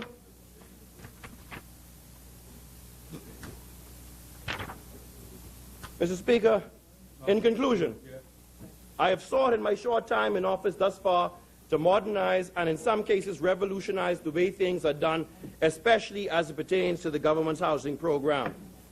And while I've heard such things as ministers come and go and technocrats run ministries, I would like to thank those at my ministry, other government and non-government agencies, and my cabinet colleagues for supporting me in my endeavor to improve the services provided to the Bahamian people and providing them with value for money. I would like to assure all Bahamians that for as long as I am here, which I expect to be a very long time, I will continue to advocate for the Bahamian people. I will also continue to work with the future generations of this country in mind. To my colleagues in this place and in government, I say to you that we are heading in the right direction. It has been a rough year, but we are beginning to see the fruits of our labor. As long as we stay the course and remember that we are here to serve those that sent us to this place, we will have the strength to continue to put our shoulders to the wheel and make the Bahamas the greatest little country in the world. Thank you, Mr. Speaker. I support this budget.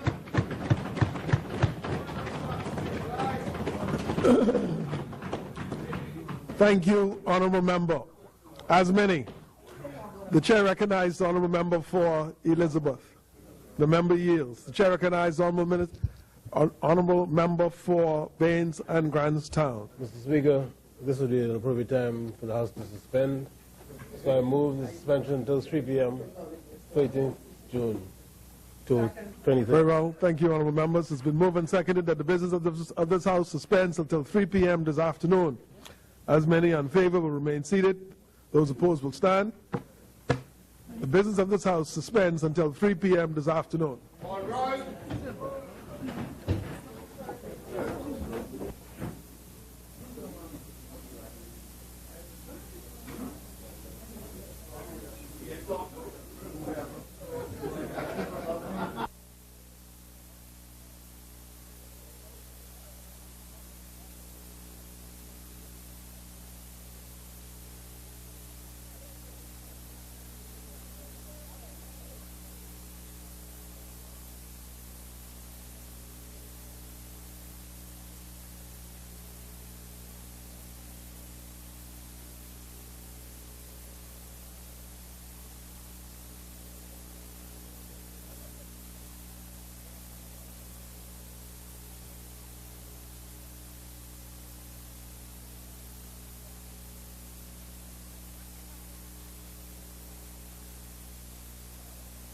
Completing her presentation this morning, still questioning those budget numbers and what's actually going to be in the budget, making her own suggestion about what we ought to do, talking about the proposed festivals and saying that we should design them around what we have, like, for instance, Dean's Blue Hole in her constituency at Long Island.